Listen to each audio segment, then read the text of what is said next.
ಓಂ ಶ್ರೀ ಗುರುಭ್ಯೋ ನಮಃ. ಸದ್ಗುರು ಭಗವಾನ್ ಶ್ರೀ ಶ್ರೀಧರವರ ಚರಿತ್ರೆ 20ನೇ ಅಧ್ಯಾಯ. ನಮಃ ಶಾಂತಾಯ ದಿವ್ಯಾಯ ಸತ್ಯಧರ್ಮ ಸ್ವರೂಪಿಣಿ ಸ್ವಾನಂದಾಮೃತ ತೃಪ್ತಾಯ ಶ್ರೀಧರಾಯ ನಮೋ ನಮಃ.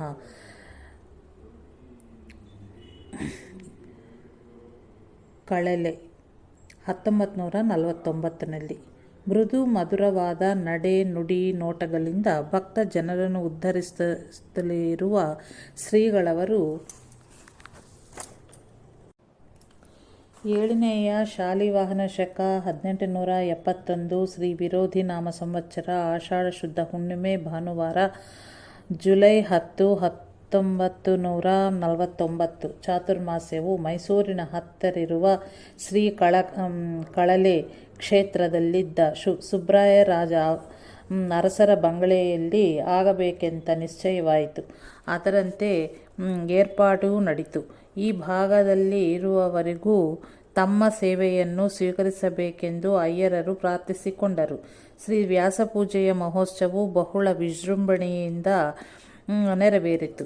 ಈ ಬಂಗಲೆಯ ಹತ್ತಿರವೇ ಒಂದು ದೇವಿಯ ದೇವಸ್ಥಾನವೂ ಇದೆ. ಇದು ರಮಣೀಯ ಸ್ಥಳವಾಗಿದ್ದು ಒಳ್ಳೆಯ ಏಕಾಂತ ಪವಿತ್ರ ಕ್ಷೇತ್ರವಾಗಿರುವುದು.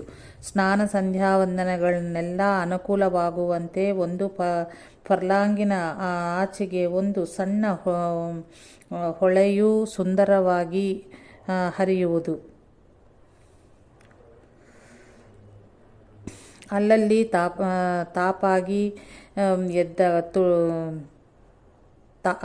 ತಾವಾಗಿ ಎದ್ದ ತುಳಸಿ ಗಿಡಗಳು ಪ್ರೇಕ್ಷರ ಮನಸ್ಸಿನಲ್ಲಿ ಸಾತ್ವಿಕ ಭಾವವನ್ನು ಉಂಟು ಮಾಡುವುದು. ಇಲ್ಲಿ 2 ತಿಂಗಳ ಚಾತುರ್ಮಾಸ್ಯವನ್ನು ಪೂರೈಸಿ ಸುಬ್ರಾಯರ ರಾಜ ಅರಸರ ವಶದಲ್ಲಿದ್ದ ಇನ್ನೊಂದು ಮನೆಯಲ್ಲಿ 4-8 ದಿನಗಳಿದ್ದರು. ಗುರುಪೌರ್ಣಿಮೆಗೆ ಶ್ರೀಗಳವರ ದರ್ಶನಕ್ಕೆ ಹೋಗಿದ್ದ ಸಾಗರದ ಕಡೆಯವರು ಶ್ರೀಗಳವರನ್ನು ಸಾಗರಕ್ಕೆ ಬರುವಂತೆ ಪ್ರಾರ್ಥಿಸಿಕೊಂಡಿದ್ದರು. ಆದುದರಿಂದ ಮುಂದೆ ಸಾಗರದ ಕಡೆಗೆ ಬರಲು ಶ್ರೀಗಳವರ ವಿಚಾರ ನಡೆಯುತ್ತಿತ್ತು. ಕಳಲೆಯಿಂದ ಸಾಗರದ ಕಡೆಗೆ ಹೊರಡಬೇಕೆನ್ನುವಷ್ಟರಲ್ಲಿ ಅಯ್ಯರರು ಶ್ರೀಗಳವರನ್ನು ತಮ್ಮಲ್ಲಿಗೆ ಬಂದೇ ಬರಬೇಕೆಂದು ಪ್ರಾರ್ಥಿಸಿದ್ದರಿಂದ ಶ್ರೀಗಳವರು ಮೈಸೂರಿಗೆ ಬಂದರು.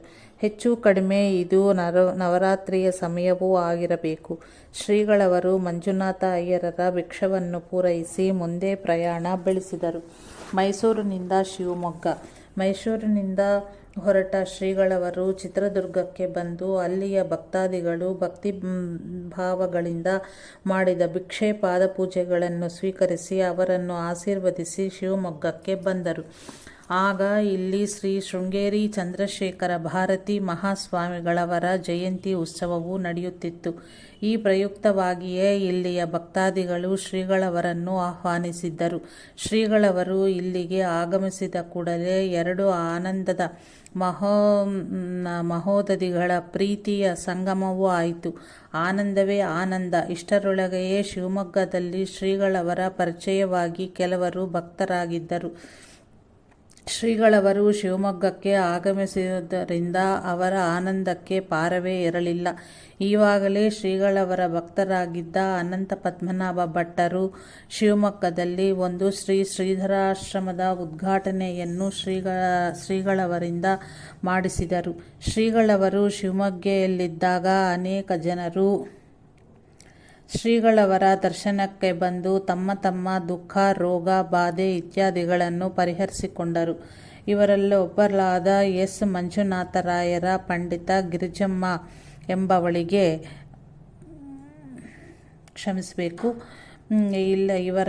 ಇವರಲ್ಲಿ ಒಬ್ಬಳಾದ ಎಸ್. ಮಂಜುನಾಥರಾಯರ ಹೆಂಡತಿ ಗಿರಿಜಮ್ಮ ಎಂಬವಳಿಗೆ ಆದ ರೋಗ ನಿವೃತ್ತಿಯ ಘಟನೆ ಅಥವಾ ಶ್ರೀಗಳವರ ಮಹತ್ವವನ್ನು ಅವರ ಮಾತುಗಳಲ್ಲೇ ಈ ಕೆಳಗೆ ಕೊಡಲಾಗಿದೆ. ಶ್ರೀಗುರುಗಳು ಕಳಲೆಯಲ್ಲಿ ಚಾತುರ್ಮಾಸ ಮುಗಿಸಿ ಶಿವಮೊಗ್ಗಕ್ಕೆ ಬಂದ ಸಮಯ. ಇಲ್ಲಿ ನಾನು ಸುಮಾರು 9 ವರ್ಷಗಳಿಂದಲೂ ಹೊಟ್ಟೆ ಶೂಲೆ, ಗಂಡಮಾಲೆ, ಗಂಟಲು ನೋವಿನಿಂದ ನರಳುತ್ತಿದ್ದ. ಎಷ್ಟೆಷ್ಟೋ ಔಷಧೋಪಚಾರಗಳಿಂದಲೂ ಗುಣವಿಲ್ಲದೆ ಮತ್ತು ಸಂತಾನವೂ ಆಗಿರದೆ ಬಹಳ ಸಂಕಟ ಪಡುತ್ತಿದ್ದೆ. ಮಹಾತ್ಮರಾದ ಶ್ರೀ ಶ್ರೀಧರ ಸ್ವಾಮಿಗಳವರು ಇಲ್ಲಿ ಭಕ್ತರೊಬ್ಬ ಮನೆಗೆ ದಯಮಾಡಿಸಿದ್ದರಾಗಿಯೂ ಅವರಲ್ಲಿ ಹೇಳಿಕೊಂಡರೆ ಎಲ್ಲ ರೋಗವನ್ನು ಪರಿಹಾರ ಮಾಡುತ್ತಾರೆ ಎಂತಲೂ ಮತ್ತು ಅವರ ಆಶೀರ್ವಾದದಿಂದ ಅನೇಕರಿಗೆ ಸಂತತಿಯೂ ಆಗಿರುವುದೆಂದು ಆಕಸ್ಮಿಕವಾಗಿ ಒಬ್ಬ ವಿದ್ಯಾರ್ಥಿಯು ಬಂದು ತಿಳಿಸಿದನು. ಅಂತೆಯೇ ನಾನು ಶ್ರೀಗಳವರು ಆಗಮಿಸಿದ ಮನೆಗೆ ಹೋಗಿ ಅವರ ದರ್ಶನವನ್ನು ಮಾಡಿ ನನ್ನ ರೋಗ ಸಂಕಟವನ್ನು ತಿಳಿಸಿದಾಗ ಶ್ರೀ ಗುರುಗಳವರು ನನ್ನ ಕುತ್ತಿಗೆಗೆ ತೀರ್ಥ ಮತ್ತು ಭಸ್ಮವನ್ನು ಹಾಕಿ ಹೊಟ್ಟೆಗೂ ಅದನ್ನೇ ತೆಗೆದುಕೊಳ್ಳವೆಂದು ಹೇಳಿ ಫಲಮಂತ್ರಾಕ್ಷತೆಯನ್ನು ಅನುಗ್ರಹಿಸಿ ಎಲ್ಲವೂ ಒಳ್ಳೆಯದೇ ಆಗುವುದೇ ಎಂದು ಹೇಳಿ ಆಶೀರ್ವದಿಸಿದರು. ಶ್ರೀ ಗುರುಗಳ ಆಶೀರ್ವಾದವನ್ನೇ ನಂಬಿ ಗಂಡಮಾಲೆ ಔಷಧಿಗಳನ್ನೆಲ್ಲ ಬಿಟ್ಟು ಗುರುಗಳ ಪ್ರಸಾದವನ್ನೇ ಹಚ್ಚಿಕೊಳ್ಳುತ್ತಿದ್ದೆ. ಅನಂತರ ಸ್ವಲ್ಪ ದಿನಗಳಲ್ಲಿ ಶ್ರೀ ಗುರುಗಳು ಸಾಗರದ ಹತ್ತಿರ ಮಂಚಾಲೆಯಲ್ಲಿದ್ದಾಗ ಅಲ್ಲಿಗೆ ಹೋಗಿ ಪುನಃ ದರ್ಶನವನ್ನು ಪಡೆದೆ.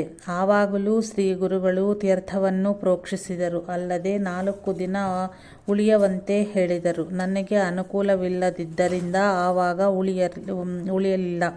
ಕೆಲವು ಸಮಯದ ನಂತರ ನನ್ನ ಅತ್ತೆ ಮಾವನವರು ಮತ್ತೊಮ್ಮೆ ನನ್ನನ್ನು ಶ್ರೀಗಳವರ ದರ್ಶನಕ್ಕೆ ಕರೆದೊಯ್ದರು. ಆವಾಗ 2 ದಿನ ಶ್ರೀಗುರು ಸನ್ನಿಧಿಯಲ್ಲಿಯೇ ಉಳಿದೆವು. ಕುತ್ತಿಗೆಗೆ ತೀರ್ಥ ಭಸ್ಮವನ್ನು ಹಾಕಿದರು. ನನ್ನ ಮನಸ್ಸಿಗೆ ಗುರುಗಳ ಸ್ನಾನ ಮಾಡಿದ ತೀರ್ಥವನ್ನು ತೆಗೆದುಕೊಳ್ಳಬೇಕೆಂಬ ಆಸೆಯಾಗಿ 2 ದಿನವೂ ಗುರುಗಳು ಸ್ನಾನ ಮಾಡಿದ ಜಲವನ್ನು 3 ಬೊಗಸೆ ಕುಡಿದೆ. ಅನಂತರ ಪ್ರಸಾದವನ್ನು ಮತ್ತು ಫಲಮಂತ್ರಾಕ್ಷತೆಯನ್ನು ಸ್ವೀಕರಿಸಿ ಹಿಂದಿರುಗಿದೆವು. ಇಷ್ಟರೊಳಗೆ ನನ್ನ ರೋಗವು ಎಷ್ಟೋ ಗುಣಮುಖವೂ ಆಗಿತ್ತು. ಈವಾಗ ಇನ್ನೂ ಹೆಚ್ಚಿನ ಗುಣಮುಖವಾಗಿ ಗಂಟು ಹುಣ್ಣು ಏಳುವುದು ನಿಂತಿತು. ಹೊಟ್ಟೆ ಸೂಲಿನೂ ಗುಣವಾಗಿ 1 ಹೆಣ್ಣು ಮಗುವಾಯಿತು. ಅಲ್ಲದೆ ಕೆಲವು ವರ್ಷದ ಮೇಲೆ 3-4 ವರ್ಷ ನಮ್ಮ ಮನೆಗೆ ಶ್ರೀಗಳವರು ಬಂದಾಗ ಪಾದಪೂಜೆ ಸ್ವೀಕರಿಸಿ ಫಲಮಂತ್ರಾಕ್ಷತೆಯನ್ನು ಅನುಗ್ರಹಿಸಿ ಗಂಡು ಮಗು ಸಹಿತ ಇನ್ನೊಮ್ಮೆ ದರ್ಶನಕ್ಕೆ ಬಾ ಎಂದು ಆಶೀರ್ವದಿಸಿದರು. ಶ್ರೀ ಗುರುಗಳ ವರಪ್ರಸಾದದಿಂದ ಗಂಡು ಮಗುವೂ ಆಯಿತು. ಮುಂದೆಯೂ ಸಹ ಶ್ರೀ ಗುರುವಿನ ಅನುಗ್ರಹವಿರಲೆಂದು ಪ್ರಾರ್ಥಿಸುತ್ತಿದ್ದೇನೆ. ಕೆಲವು ಸಮಯದ ಅನಂತರ ಒಂದು ದಿನ ಏನೋ ಕಾರಣದಿಂದ ಮನಸ್ಸಿಗೆ ತುಂಬ ಬೇಸರವಾಗಿ ಅದೇ ಯೋಚನೆಯಲ್ಲಿ ಮಲಗಿದ್ದಾಗ ಸಾಧಾರಣ ಮಧ್ಯರಾತ್ರಿಯ ಸಮಯ ಸ್ವಪ್ನದಲ್ಲಿ ಶ್ರೀಗುರುಗಳು ಕಾಣಿಸಿಕೊಂಡು ಆಶೀರ್ವದಿಸಿ ಮಂತ್ರಾಕ್ಷತೆ ನೀಡಿದರು. ಕೂಡಲೇ ಎಚ್ಚರವಾಗಿ ನೋಡಿದಾಗ ನನ್ನ ಕೈಯಲ್ಲಿ ನಿಜವಾಗಿಯೂ ಮಂತ್ರಾಕ್ಷತೆ ಇತ್ತು. ಆ ಸಂತೋಷವನ್ನು ವರ್ಣಿಸಲು ನಾನು ಶಕ್ತಳಲ್ಲ. ಮನೆಯಲ್ಲಿ ಹಿರಿಯರಿಗೆ ಈ ವಿಷಯ ತಿಳಿಸಿದಾಗ ಅವರೆಲ್ಲರೂ ಬಹಳ ಆನಂದಪಟ್ಟರು. ಆ ಮಂತ್ರಾಕ್ಷತೆ ವರಪ್ರಸಾದವನ್ನು ಕರಡಿಗೆಯಲ್ಲಿಟ್ಟು ಪೂಜಿಸ್ತಾ ಇದ್ದೇನೆ. ನನ್ನಂತಹ ಅಜ್ಞಾನಿ ಭಕ್ತಿಹೀನಳಿಗೆ ಇಷ್ಟು ಕೃಪದೋರುವ ದಯಾರ್ದ್ರ ಅಂತಃಕರಣದ ಈ ಮಹಾತ್ಮರು ಅನನ್ಯ ಭಕ್ತಿ ಶ್ರದ್ಧೆಯುಳ್ಳವರನ್ನು ಯಾವ ರೀತಿಯಿಂದ ಕಾಪಾಡುತ್ತಾರೆ ಎಂದು ತಿಳಿಯಲು ಅಸಾಧ್ಯ. ಸದಾ ನನ್ನ ಮೇಲೆ ಈ ಶ್ರೀ ಗುರುಗಳ ಕೃಪೆ ಇರಲೆಂದು ಪ್ರಾರ್ಥಿಸಿ ಇಲ್ಲಿ ವಿರಮಿಸುತ್ತೇನೆ. ಶ್ರೀಗಳವರು ಶಿವಮೊಗ್ಗದಲ್ಲಿದ್ದ ಕೆಲ ದಿನಗಳಲ್ಲಿದ್ದ ಭೀಮೇಶ್ವರ ದೇವಸ್ಥಾನದಲ್ಲಿ ಕೆಲವು ಪ್ರವಚನಗಳು ನಡೆದು ಪಾದಪೂಜೆ, ಭಿಕ್ಷೆ ಇತ್ಯಾದಿ ಭಕ್ತರಿಚ್ಛೆಯನ್ನು ಪೂರ್ಣ ಮಾಡಿ ಸಾಗರಕ್ಕೆ ಹೊರಟರು. ಹರತಾಳು ಮಂಜಪ್ಪನವರು ತಮ್ಮಲ್ಲಿಗೆ ಬಂದು ಭಿಕ್ಷೆ ಸ್ವೀಕರಿಸಿಯೇ ಮುಂದೆ ಸಾಗರಕ್ಕೆ ಪ್ರಯಾಣ ಬೆಳೆಸುವುದಾಗಬೇಕು ಎಂದು ಭಿನ್ನಪಿಸಿಕೊಂಡಿದ್ದ ಮೇರೆಗೆ ಶ್ರೀಗಳವರು ತಮ್ಮ ಪರಿವಾರದವರೊಂದಿಗೆ ಶಿವಮೊಗ್ಗದಿಂದ ಉಗಿಬಂಡಿಯಲ್ಲಿ ಅಂದರೆ ರೈಲು ಪ್ರಯಾಣ ಬೆಳೆಸಿ ಆನಂದಪುರಕ್ಕೆ ಬಂದಿದ್ದರು. ಅಲ್ಲಿ ಭಕ್ತರ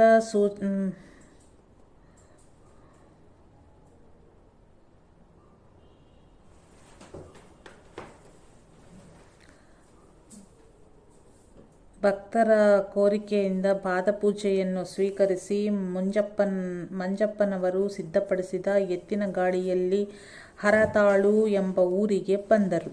ಮಂಜಪ್ಪನವರು ಭಕ್ತಿಯಿಂದ ಮಾಡಿದ ಭಕ್ತಿ ಪಾದಪೂಜೆಯನ್ನು ಸ್ವೀಕರಿಸಿ ಸಾಗರಕ್ಕೆ ಬಂದರು. ಹರತಾಳು ಗ್ರಾಮಕ್ಕೆ ಶ್ರೀಗಳವರು ಬರುವಾಗ ಇದೇ ಊರಿನಲ್ಲಿ ದಾರಿಯ ಪಕ್ಕದಲ್ಲಿ ಇದ್ದ ಹೊಸಕೋಟೆ ತಮ್ಮಣ್ಣಯ್ಯ ಗೌಡರ ಮನೆಯ ಕೆಲ ಹೆಂಗಸರು ಹುಡುಗರು ಶ್ರೀಗಳವರನ್ನು ದೂರದಿಂದಲೇ ನೋಡಿ ತಮಾಷೆ ಮಾಡಿದರು ಮತ್ತು ಅವರ ಮನೆ ಬಾಗಿಲಿಗೆ ಬರುವಷ್ಟರಲ್ಲಿ ಬಾಗಿಲು ಮುಚ್ಚಿಕೊಂಡರು. ಈ ವಿಷಯವೇನು ಶ್ರೀಗಳವರಿಗೆ ಆಗ ತಿಳಿದಿರಲಿಲ್ಲ. ಆದರೆ ಕೆಲವೇ ದಿನಗಳಲ್ಲಿ ಆ ತಮಾಷೆ ಮಾಡಿದವರಿಗೆ ಹುಚ್ಚು ಹಿಡಿತು. ಕೊನೆಗೆ ಮನೆ ಯಜಮಾನನು ಶ್ರೀಗಳವರ ಮಕಾಮು ಸಾಗರ ಸಮೀಪದ ಹಳ್ಳಿಯೊಳಗೆ ಇದ್ದಾಗ ಬಂದು ಶ್ರೀಗಳವರಲ್ಲಿ ಕ್ಷಮೆ ಬೇಡಿ ಪ್ರಾರ್ಥಿಸಿಕೊಂಡನು. ಆಗ ಶ್ರೀಗಳವರು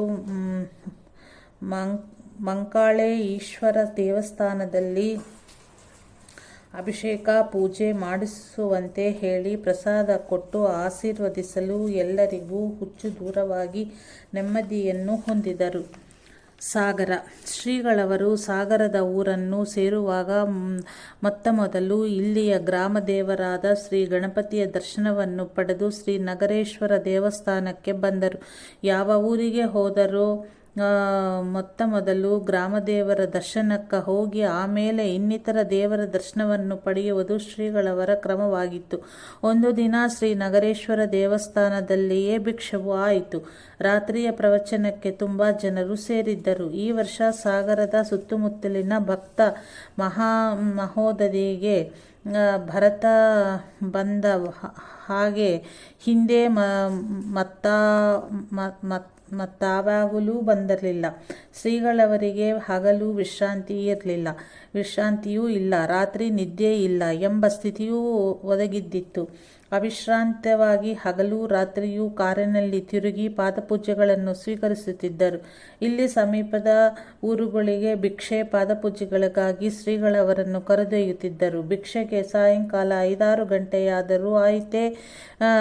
ಪ್ರತಿಯೊಂದು ಊರಿಗೆ ಹೋದಾಗ ಮೊದಲು ಅಲ್ಲಿಯ ದೇವಸ್ಥಾನಕ್ಕೆ ಹೋಗಿ ಅಲ್ಲಿ ಏನಾದರೂ ದುಷ್ಟಶಕ್ತಿಗಳು ಸೇರಿಕೊಂಡಿದ್ದರೆ ಅವುಗಳನ್ನು ತೆಗೆದುಹಾಕಿ ದೇವರಲ್ಲಿ ಒಳ್ಳೆಯ ಸಾತ್ವಿಕ ಕಳೆಯನ್ನು ತುಂಬುತ್ತಿದ್ದರು. ಭಕ್ತರ ಮನೆಗೆ ಹೋದಾಗಲೂ ಅಷ್ಟೇ. ಅಲ್ಲಿಯ ದೆವ್ವ ಭೂತ ಪಿಶಾಚಾದಿ ಬಾಧೆ ತೊಂದರೆ ತೊಡಗುಗಳನ್ನು ದೂರ ಮಾಡುತ್ತಿದ್ದರು. ಅಲ್ಲಲ್ಲಿಯ ಚೌಡಿ ಭೂತಗಳ ಸ್ಥಾನಗಳಿಗೂ ಹೋಗಿ ಶಾಂತಿಗೊಳಿಸುತ್ತಿದ್ದರು. ಅನ್ಯಾಹಾರ ಕೊಡುವುದಿದ್ದರೆ ಅದನ್ನು ತಪ್ಪಿಸಿ ಸಾತ್ವಿಕ ಆಹಾರವನ್ನು ತೆಗೆದುಕೊಳ್ಳುವಂತೆ ಆಯಾ ದೇವತೆಗಳನ್ನು ಒಪ್ಪಿಸಿ ಭಕ್ತರಿಗೂ ಅದರಂತೆ ನಡೆಯಲು ತಿಳಿಸುತ್ತಿದ್ದರು. ಯಾವುದೋ ಸ್ಥಳಗಳ ಹರಕೆ ಇತ್ಯಾದಿಗಳು ಬಾಕಿ ಇದ್ದರೆ ಅಥವಾ ಕುಲದೇವರು ಯಾರೆಂದು ಗೊತ್ತಿರದಿದ್ದರೆ ಅವುಗಳನ್ನೆಲ್ಲ ತಿಳಿಸಿ ಅದರಂತೆ ನಡೆಯಲು ಹೇಳುತ್ತಿದ್ದರು. ಈ ಸಮಯದಲ್ಲಿ ಶ್ರೀಗಳವರ ಜೊತೆಯಲ್ಲಿ ಅಷ್ಟೇಕರರು, ಜೋಗ, ನೀಲಕಂಠ, ರಾಮದಾಸಿ ಮುಂತಾದವರು 3-4 ಜನರು ಇದ್ದರು. ಈ ಸಾಗರದ ಕಡೆಗಿನ ಸಂಚಾರದಲ್ಲಿ ಮುಟುಗೊಪ್ಪ ಗಣಪತಿ ಮಾಸ್ತರರು ಆಗಾಗ ಇರುತ್ತಿದ್ದರು. ಅಷ್ಟೇಕರ ಎಂಬವರು ಕೆಲವು ವರ್ಷ ಗಾಣಗಾಪುರದಲ್ಲಿ ದತ್ತನ ಅನುಷ್ಠಾನ ಮಾಡಿ ಕೊನೆಗೆ ಶ್ರೀ ದತ್ತನು ಬ್ರಹ್ಮನಿಷ್ಠ ಶ್ರೀ ಶ್ರೀಧರ ಸ್ವಾಮಿಗಳ ಸೇವೆ ಮಾಡು ಎಂದು ದೃಷ್ಟಾಂತವಿತ್ತ ಮೇರೆಗೆ ಶ್ರೀಗಳವರನ್ನು ಹುಡುಕುತ್ತಾ ಬಂದು ಶ್ರೀಗಳವರನ್ನು ನರಸೋಬವಾಡಿಯಲ್ಲಿ ಸೇರಿದವರು. ಇವರಿಗೆ ದತ್ತನ ಉಪಾಸನೆಯಿಂದ ಒಂದು ಥರದ ದಿವ್ಯ ದೃಷ್ಟಿ ಉಂಟಾಯಿತು. ಶ್ರೀಗಳವರ ಕೃಪೆ ಮಾಡಿ ಅದನ್ನು ಇನ್ನಷ್ಟು ಬಲಪಡಿಸಿ ಬಾಧೆ ಇತ್ಯಾದಿಗಳನ್ನು ನೋಡುವ ವ್ಯವಹಾರಕ್ಕೆ ಅನುಕೂಲವಾಗಿ ಅವರನ್ನೇ ಇಟ್ಟುಕೊಂಡರು. ಅವರು ನೋಡುತ್ತಾ ಹೇಳುತ್ತಾ ಹೋದಂತೆ ಶ್ರೀಗಳವರು ಅದನ್ನು ತೆಗೆಯುವುದೋ ಶಾಂತಿಗೊಳಿಸುವುದೋ ಮಾಡುತ್ತಿದ್ದರು. ಈ ಕಾರ್ಯಕ್ರಮಕ್ಕಿಂತಲೂ ಬಿಡುವಿಲ್ಲದೆ ಜನರು ಮುತ್ತುತ್ತಿದ್ದರು.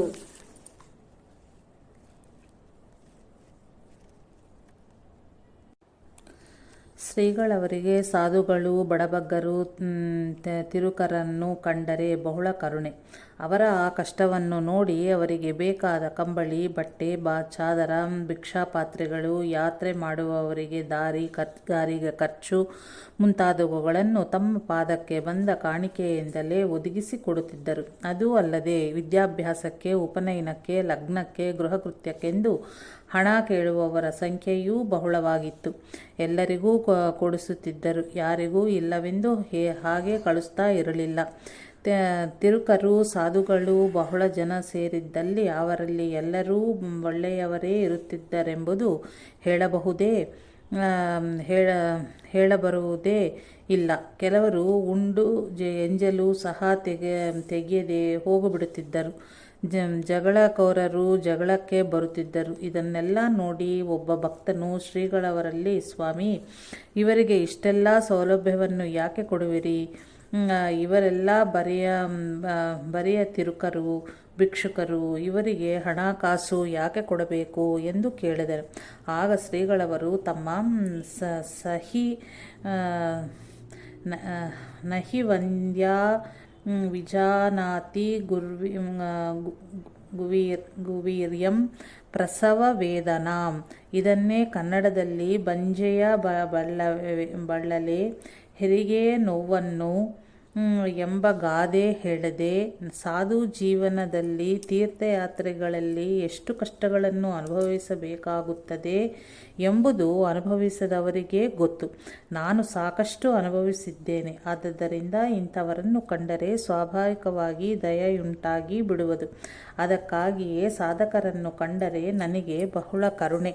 ಕೆಲವರು ನಡವಳಿಕೆ, ಸ್ವಭಾವ, ಗುಣ ಚೆನ್ನಾಗಿಲ್ಲವೆಂಬುದು ನೀನು ಹೇಳುವುದು ನಿಜವೇ. ಅದನ್ನು ಕಟ್ಟಿಕೊಂಡು ನಾವೇನು ಮಾಡಬೇಕು? ಒಂದಲ್ಲ ಒಂದು ದಿನ ಅವರೂ ಸುಧಾರಿಸಲಿ ಎಂಬುದೇ ನನ್ನ ಬಯಕೆ. ಒಳ್ಳೆಯವರು ಇದ್ದೇ ಇರುವರವಲ್ಲವೇ ಎಂದು ಉತ್ತರಿಸಿದರು. ಪ್ರತಿಯೊಂದು ಭಿಕ್ಷೆಗೆ 200-300 ಸಾಧುಗಳು ಮತ್ತು ತಿರುಕರೇ ಸೇರುತ್ತಿದ್ದರು.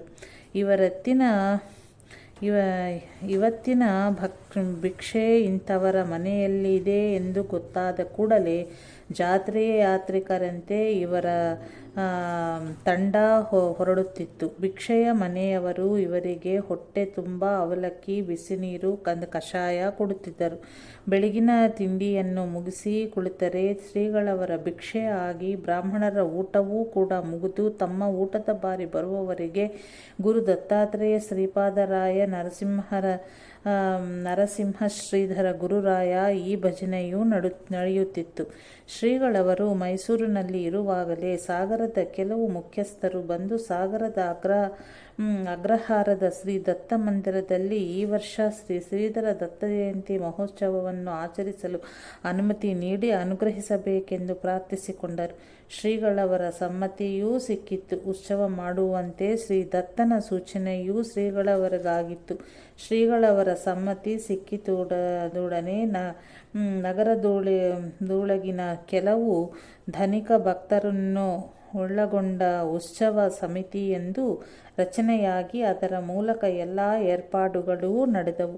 ಸದಾವರ್ತಿ, ಶೇಷಪ್ಪ, ರಟ್ಟೆಹಳ್ಳಿ, ಅನಂತಪ್ಪ ಮುಂತಾದ ವೈಶ್ಯರು ಮುಂದಾಳುಗಳಾಗಿದ್ದರು. ಸಾಗರದಲ್ಲಿ ಶ್ರೀಧರ ದತ್ತ ಜಯಂತಿ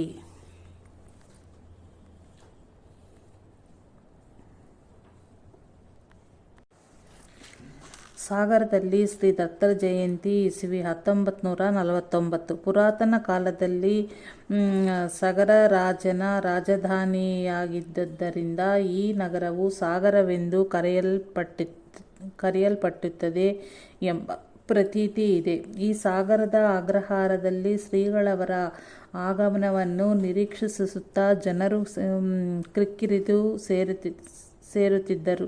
ನಿಶ್ಚಿತ ಸಮಯಕ್ಕೆ ಶ್ರೀಗಳವರ ಆಗಮನವಾಯಿತು.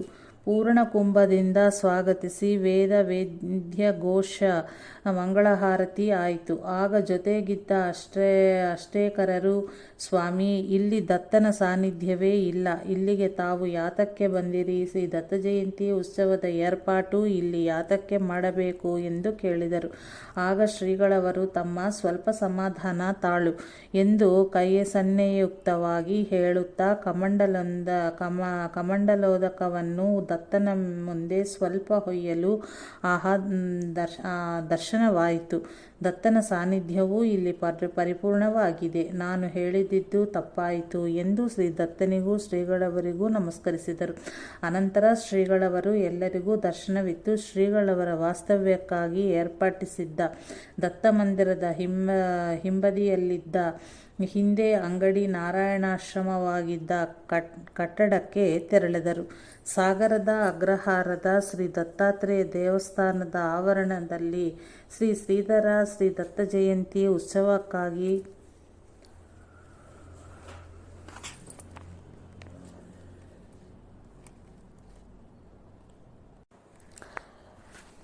ಸಾಗರದ ಅಗ್ರಹಾರದ ಶ್ರೀ ದತ್ತಾತ್ರೇಯ ದೇವಸ್ಥಾನದ ಆವರಣದಲ್ಲಿ ಶ್ರೀ ಶ್ರೀಧರ ಶ್ರೀ ದತ್ತ ಜಯಂತಿ ಉತ್ಸವಕ್ಕಾಗಿ ಶಾಲಿವಾನಸಕ್ಕೆ 1871 ಶ್ರೀ ವಿರೋಧಿನಾಮ ಸಂವತ್ಸರ ಮಾರ್ಗಶಿರ ಶುದ್ಧ ಅಷ್ಟಮಿ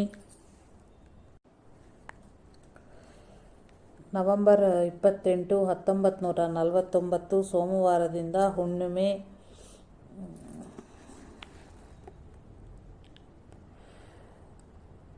ಡಿಸೆಂಬರ್ 5, 1949 ಸೋಮವಾರದವರೆಗೆ ಬಾಳೆಗಿಡ ಮತ್ತು ಬಾಳೆರೆಂಬೆಗಳಿಂದ ಒಂದು ಸುಂದರವಾದ ಮಂಟಪವನ್ನು ತಯಾರಿಸಿದ್ದರು.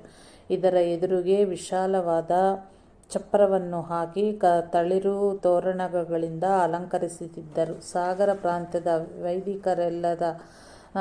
ವೈದಿಕರಲ್ಲದೆ ಗೋಕರ್ಣಾದಿ ಇನ್ನಿತರ ಕ್ಷೇತ್ರಗಳಿಂದಲೂ ವೈದಿಕರು ಬಂದಿದ್ದರು.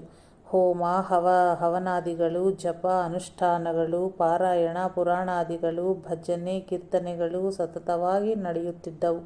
ಎಲ್ಲಿ ನೋಡಿದರೂ ವೇದಘೋಷ, ಎಲ್ಲಿ ನೋಡಿದರೂ ನಾಮಸ್ಮರಣೆಯ ಆವೇಶ, ಎಲ್ಲಿ ನೋಡಿದರೂ ಗುರು ದತ್ತಾತ್ರೇಯ ಶ್ರೀಪಾದರಾಯ ನರಸಿಂಹ ಶ್ರೀಧರ ಗುರುರಾಯ ಈ ನಾಮಧ್ವನಿಯು ಮತ್ತು ಮಧ್ಯದಲ್ಲಿ ಶ್ರೀ ದತ್ತಪ್ರಭುವಿನ ಹಾಗೂ ಭಗವಾನ್ ಶ್ರೀಧರ ಗುರುಗಳ ಜಯಘೋಷದ ಭೇರಿನಾದ, ಎಲ್ಲಿ ನೋಡಿದರೂ ಸುಮಂಗಳಿಯರ ಹಾಡಿನ ಧ್ವನಿ, ಇವುಗಳೆಲ್ಲವುಗಳಿಂದ ಇಡೀ ಸಾಗರವೇ ಗುಂಜಾಯಮಾನಗೊಂಡಿತ್ತು. ಶ್ರೀಗಳವರ ತೀರ್ಥ ಪ್ರಸಾದಕ್ಕೂ ನಿತ್ಯ ಪ್ರವಚನಕ್ಕೂ ಜನರು ಅಪಾರ ಸಂಖ್ಯೆಯಲ್ಲಿ ಬರುತ್ತಿದ್ದರು. ಉತ್ಸವದ ವ್ಯವಸ್ಥೆಯ ಸೇವೆಯನ್ನು ರಾಷ್ಟ್ರೀಯ ಸ್ವಯಂ ಸೇವಕ ಸಂಘದವರು ವಹಿಸಿಕೊಂಡು ಶಿಸ್ತಿನಿಂದ ನಿರ್ವಹಿಸುತ್ತಿದ್ದರು. ಇದರಲ್ಲಿ ಮುಂದಾಳಾಗಿ ದುಡಿದ ಸಾಗರದವನೇ ಆದ ವಿನಾಯಕೆಂಬ ಒಬ್ಬ ಯುವಕನು ಶ್ರೀ ಗುರುಕೃಪೆಗೆ ಪಾತ್ರನಾಗಿ ಮುಂದೆ ವಿರಕ್ತನಾಗಿ ಗುರುಪಾದ ಮೂರ್ತಿ ಎಂಬ ಹೆಸರಿನಿಂದ ಮುಂಬಯಿಯ ಸಮೀಪದ ಕಣೇಶ್ವರದಲ್ಲಿ ಆಶ್ರಮವನ್ನು ನಡೆಸುತ್ತಿದ್ದನು. ಇವಾಗ ಹೀಗೆಯೇ ಇನ್ನೊಬ್ಬನಾದ ಹಂಸಗಾರು ಲಕ್ಷ್ಮೀನಾರಾಯಣ ಎಂಬವನು ವೈರಾಗ್ಯಪರನಾದನು.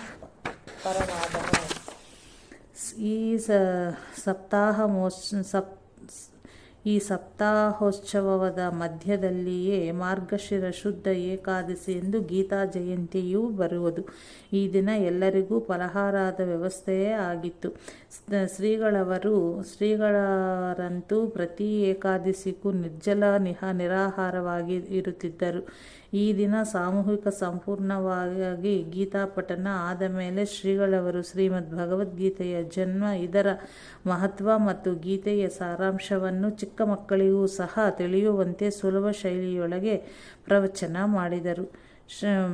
ಶ್ರೇಯಾಂಸಿ ಬಹು ವಿಜ್ಞಾನಿ ಎಂಬಂತೆ ಒಳ್ಳೆಯ ಕಾರ್ಯಗಳಿಗೆ ವಿಘ್ನಗಳು ಬರುವುದು ಸಹಜ. ಅಂತೆಯೇ ಈ ಉತ್ಸವದಲ್ಲಿಯೂ ಒಂದೆರಡು ವಿಘ್ನಗಳು ತಲೆದೂರಿ ಹಿಂದೆ ಸರಿದವು. ಶ್ರೀಧರ ದತ್ತ ಜಯಂತಿ ಉತ್ಸವದ ಆ ಕಾಲವೆಂದರೆ ಧಾನ್ಯ ನಿಯಂತ್ರಣದ ಕಾಲವಾಗಿತ್ತು. 25-50 ಜನರಿಗಿಂತ ಹೆಚ್ಚಿನ ಊಟದ ಸಮಾರಂಭವನ್ನು ಯಾರೂ ಮಾಡುವಂತಿರಲಿಲ್ಲ. ಒಂದು ವೇಳೆ ಹಾಗೆ ಮಾಡಿಸಿದ್ದಲ್ಲಿ ಶಿಕ್ಷೆ ಎಂದು ಸರಕಾರದ ಕಠಿಣಾಜ್ಞೆ ಆಗಿತ್ತು. ಆದರೆ ಇಲ್ಲಿ ಶ್ರೀಗಳವರ ಸನ್ನಿಧಿಯಲ್ಲಿ ಪ್ರತಿನಿತ್ಯ ಸಾಧಾರಣ 12,000-15,000 ಸಾವಿರ ಜನರ ಸಂತರ್ಪಣೆ ನಡೆಯುತ್ತಿತ್ತು. ಈ ರೀತಿಯ ಅನ್ನಸಂತರ್ಪಣೆ ನಡೆಯುತ್ತಿರುವುದು ಸರ್ಕಾರಕ್ಕೆ ಗೊತ್ತಾಗಿ ಉತ್ಸವದ ಕಮಿಟಿಯವರಿಗೆ ಸೂಚಿಸಿದ್ದರು. ಕಮಿಟಿಯವರು ಭಯಗೊಂಡು ಶ್ರೀಗಳವರಲ್ಲಿ ಈ ವಿಷಯವನ್ನು ನಿವೇದಿಸಿದರು. ಆಗ ಶ್ರೀಗಳವರು ತಮ್ಮಂದಿರ ದೇವರು ಕಾಪಾಡುತ್ತಾನೆ, ಅವನು ದೊಡ್ಡವನಿದ್ದಾನೆ ಎಂದು ಯಾರೂ ಭಯಪಡಬೇಕಾದಿಲ್ಲ ಎಂದು ಸಮಾಧಾನ ಹಾಗೂ ಧೈರ್ಯವನ್ನಿತ್ತರು. ಇದಾದ ಮರುದಿನವೇ ಜಿಲ್ಲಾ ಕೇಂದ್ರವಾದ ಶಿವಮೊಗ್ಗದಿಂದ ಮೇಲಾಧಿಕಾರಿಗಳು ಬರುತ್ತಾರೆ ಎಂದು ಸಾಗರದ ಕಚೇರಿಯವರಿಗೆ ತಿಳಿಯಿತು. ಸಾಗರದ ಕಚೇರಿಯವರು ಮೇಲಾಧಿಕಾರಿಗಳು ತಮ್ಮನ್ನಲ್ಲಿ ತರಾಟೆ ತೆಗೆದುಕೊಳ್ಳುವವರೋ ಎಂದು ಭಯಭೀತರಾಗಿ ಸಮಿತಿಯ ಮುಖ್ಯಸ್ಥರಿಗೆ ತಿಳಿಸಿದಾಗ ಅವರು ಶ್ರೀಗಳವರಿಗೆ ಈ ವಿಷಯ ತಿಳಿಸಿದರು. ಆಗ ಶ್ರೀಗಳವರು ಶಾಂತ ಮುದ್ರೆಯಿಂದ ತಮ್ಮಂದಿರ, ಅವರು ಬರಲಿ, ಯಾಕೆ ಹೆದರುತ್ತೀರಿ, ಸರ್ವಸಮರ್ಥನಾದ ಗುರು ಪರಮಾತ್ಮನಿದ್ದಾನೆ ಎಂದು ಹೇಳಿ ಸಾಯಂಸ್ನಾನಕ್ಕೆ ತೆರಳಿದರು. ಇಷ್ಟಾಗಿ ಸ್ವಲ್ಪ ಹೊತ್ತಿನ ಅನಂತರ ಶಿವಮೊಗ್ಗದಿಂದ ಕೆಲವು ಜನ ಅಧಿಕಾರಿಗಳು ಬಂದರು. ಸಮಿತಿಯ ಮುಖಂಡರಲ್ಲಿ ಒಬ್ಬರಾದ ಮೃತ್ಯುಂಜಯರಾವ್ ಬಾಪಟ್ಟರ್ ಅಧಿಕಾರಿಗಳಿಗೆ ಶ್ರೀಗಳವರು ಹಾಗೂ ಉತ್ಸವದ ಪರಿಚಯವನ್ನಿತ್ತರು. ಸಂತರ್ಪಣೆ ವಿಚಾರವನ್ನು ಹೊಸದಾಗಿ ಹೇಳುವುದು ಬೇಡವಾಗಿತ್ತು. ಚಪ್ಪರ ತುಂಬಿ ಜಾಗ ಸಾಲದೆ ಅಗ್ರಹಾರದ ರಸ್ತೆಯಲ್ಲಿ ಎಲ್ಲ ಎಲೆ ಹಾಕಿ ಯಥೇಚ್ಛ ಊಟ ನಡೆಯುತ್ತಿರುವುದು ಕಣ್ಣಾರೆ ಕಾಣುತ್ತಿತ್ತು. ಕೊನೆಗೆ ಈ ಅಧಿಕಾರಿಗಳು ಶ್ರೀಗಳವರ ದರ್ಶನ ಮಾಡಬೇಕೆಂದರು. ಆಹ್ನಿಕಾದಿಗಳನ್ನು ಮುಗಿಸಿ ನಿತ್ಯದಂತೆ ಎಲ್ಲರಿಗೂ ದರ್ಶನ ಕೊಡುವ ಸ್ಥಳವಾದ ಮಂಟಪಕ್ಕೆ ಬಂದು ಆಸೀನರಾದರು. ಶ್ರೀಗಳವರ ಆ ತೇಜಪುಂಜ ದಿವ್ಯ ಮೂರ್ತಿಯನ್ನು ದರ್ಶನ ಮಾಡಿದ್ದೇ ತಡ. ಬಂದ ಅಧಿಕಾರಿಗಳಿಗೆ ಮಾತನಾಡಲು ಏನೂ ತೋಚಲಿಲ್ಲ. ಕೊನೆಗೆ ಶ್ರೀಗಳವರೇ ಮೃದುಮಧುರ ವಾಣಿಯಿಂದ ಏನು ಎಲ್ಲ ಕ್ಷೇಮವೇ, ಬಂದ ಸಮಾಚಾರವೇನು, ಉತ್ಸವದ ದರ್ಶನಕ್ಕಾಗಿ ಸಹಜ ಬಂದಿರುವಿರೋ ಅಥವಾ ಇನ್ನೇನಾದರೂ ಕಾರ್ಯಗೌರವದಿಂದ ಬಂದಿರುವಿರೋ ಎಂದು ಕೇಳಿದರು. ಆಗ ಅವರು ಉತ್ಸವದ ಸಮಾಚಾರ ಕೇಳಿ ಹೀಗೆ ದರ್ಶನ ಮಾಡಿ ಹೋಗೋಣ ಎಂದು ಬಂದೆವು, ತಮ್ಮ ಆಶೀರ್ವಾದ ಬೇಕು, ನಾವು ತೆರಳುತ್ತೇವೆ ಎಂದರು. ಬಂದ ಕಾರ್ಯವೇನಾದರೂ ಇದ್ದರೆ ಕೇಳಬಹುದು ಎಂದು ಶ್ರೀಗಳವರು ಪುನಃ ವಿಚಾರಿಸಲು ಅವರಿಂದ ಏನೊಂದೂ ವಾಕ್ಯ ಹೊರಡಲಿಲ್ಲ. ಆಗ ಶ್ರೀಗಳವರೇ, ನೀವು ಧ್ಯಾನ ನಿಯಂತ್ರಣದ ವಿಷಯವಾಗಿ ಬಂದಿರಬಹುದು ಅಲ್ಲವೇ? ಆದರೆ ನೋಡಿ, ಎಲ್ಲರೂ ತಮ್ಮ ಮನೆಯಲ್ಲಿ ಊಟ ಮಾಡುವುದನ್ನೇ ಇಲ್ಲಿಗೆ ತಂದು ಒಟ್ಟುಗೂಡಿಸಿ ಉಣ್ಣುತ್ತಾರೆ ಅಷ್ಟೇ, ಅಥವಾ ಇಲ್ಲಿ ಉಂಡವರು ಮನೆಯಲ್ಲಿ ಉಣ್ಣುವುದಿಲ್ಲವಷ್ಟೇ. ಅಂದಾಗ ಅದು ಅಲ್ಲಿ ಉಳಿದಂತೆಯೇ ಆಯಿತಲ್ಲವೇ? ಅದನ್ನು ನಾಳೆ ಇನ್ನೊಂದು ದಿನ ಊಟ ಮಾಡುತ್ತಾರೆ ಎಂದರು. ಇದನ್ನು ಕೇಳಿ ಮರುಮಾತಾಡದೆ ಎಲ್ಲರೂ ನಮಸ್ಕರಿಸಿ ಹಿಂತಿರುಗಿದರು. ಅಲ್ಲದೆ ಸಾಗರದ ಅಧಿಕಾರಿಗಳಿಗೆ, ನೀವು ಯಾವುದೇ ಭಯಪಡುವುದು ಬೇಡ, ಶ್ರೀ ಸ್ವಾಮಿಗಳು ಇನ್ನಷ್ಟು ಹೆಚ್ಚಿನ ಪ್ರಮಾಣದಲ್ಲಿ ಮಾಡುವುದಿದ್ದರೂ ಮಾಡಲಿ, ನಿಮ್ಮಿಂದ ಆಗುವ ಸಹಕಾರವನ್ನು ಕೊಡಲಿ ಎಂದು ಹೇಳಿದರು. ಸೇರಿದ್ದ ಭಕ್ತವೃಂದವರೆಲ್ಲರೂ ಶ್ರೀ ಗುರುವಿನ ಮಹಿಮೆಯನ್ನು ಕೊಂಡಾಡುತ್ತಾ ತಮ್ಮ ತಮ್ಮ ಸೇವೆಯಲ್ಲಿ ನಿರತರಾದರು. ಅನಂತರ ಉತ್ಸವದ ಮುಗಿದು ಹೆಚ್ಚು ಕಡಿಮೆ ತಿಂಗಳೊಪ್ಪತ್ತಿನಲ್ಲಿ ಈ ಧಾನ್ಯ ನಿಯಂತ್ರಣದ ಕಾಯಿದೆಯನ್ನು ಇಡೀ ಭಾರತದಲ್ಲಿಯೇ ತೆಗೆದುಹಾಕಲಾಯಿತು. ಉತ್ಸವದಲ್ಲಿ 7 ದಿವಸವೂ ಗುರು ದತ್ತಾತ್ರೇಯ ಶ್ರೀಪಾದರಾಯ ನರಸಿಂಹ ಶ್ರೀಧರ ಗುರುರಾಯ ಇದರ ಅಖಂಡ ನಾಮಕೀರ್ತನೆಯೂ ನಡೆಯಬೇಕೆಂಬ ಶ್ರೀಗಳವರ ಅಪ್ಪಣೆಯ ಮೇರೆಗೆ ಇದನ್ನು ಜನರು ಪಾಳಿಯಾಗಿ ಹಂಚಿಕೊಂಡು ಮಾಡುತ್ತಿದ್ದರು. ಬೆಳಗ್ಗಿನಿಂದ ಸಾಯಂಕಾಲದವರೆಗೆ ಪೇಟೆಯವರು ಮಾಡುತ್ತಿದ್ದರು. ಸಾಯಂಕಾಲ ಶ್ರೀಗಳವರ ವಿಶ್ರಾಂತಿಯ ಅನಂತರ ರಾತ್ರಿ ಇಡೀ ಸೇವೆಯನ್ನು ಶ್ರೀಗಳ ಶಿಷ್ಯರಾದ ಕುಗ್ಗೆ ನಾರಾಯಣಪ್ಪ, ಮೇಲಿನ ಮನೆ ನಾರಾಯಣಪ್ಪ ಹಾಗೂ ಇನ್ನಿತರರು ಸೇರಿಕೊಂಡು ಮಾಡುತ್ತಿದ್ದರು.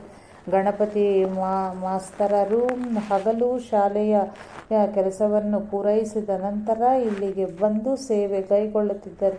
ಶ್ರೀಧರ ದತ್ತ ಜಯಂತಿಯಂದು ಎಲ್ಲರೂ ನವಹುರುಪಿನಿಂದ ತಮ್ಮ ತಮ್ಮ ಸೇವಾ ಕಾರ್ಯದಲ್ಲಿ ಮಗ್ನರಾಗಿದ್ದರು. ಅಡಿಗೆ ಮನೆಯಲ್ಲಿಯೂ ಅಡಿಗೆ ಪ್ರಾರಂಭವಾಗುವುದರಲ್ಲಿತ್ತು. ಶ್ರೀಗಳವರು ಕಮಂಡಲಿಗೆ ಹೋಗುವಾಗ ದಾರಿಯ ಪಕ್ಕದಲ್ಲಿ ಇದ್ದ ಅಡಿಗೆ ಮನೆಯ ಎದುರು ಅಲ್ಲಿಯ ಜನರನ್ನು ಉದ್ದೇಶಿಸಿ, ತಮ್ಮಂದಿರ, ನನ್ನದು ವಿಶ್ವ ಕುಟುಂಬ, ನನ್ನ ಹೊಟ್ಟೆ ದೊಡ್ಡದು, ಯಾವುದೇ ಸಾಮಗ್ರಿಗಳನ್ನು ಕಡಿಮೆ ಮಾಡಿಕೊಳ್ಳಬೇಡರಿ ಎಂದು ಉದ್ಗರಿಸುತ್ತಾ ಹೋದರು.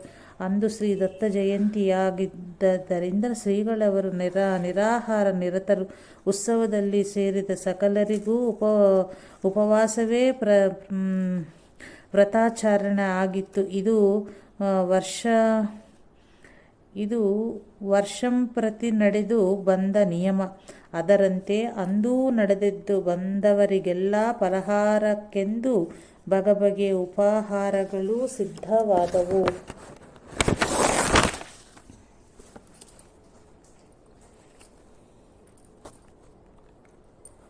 ಶ್ರೀಗಳವರು ಪ್ರತಿನಿತ್ಯವೂ ಮಧ್ಯಾಹ್ನ ಸ್ನಾನಾಗ್ನಿಯಾದ ಮೇಲೆ ಅಡಿಗೆ ಮನೆಗೆ ಬಂದು ಮಾಡಿಟ್ಟ ಎಲ್ಲ ಅಡಿಗೆ ಪಾಕಗಳಿಗೆ ತೀರ್ಥ ಪ್ರೋಕ್ಷಿಸಿ ಹೋಗುವ ಪರಿಪಾಠ ಆಗಿತ್ತು.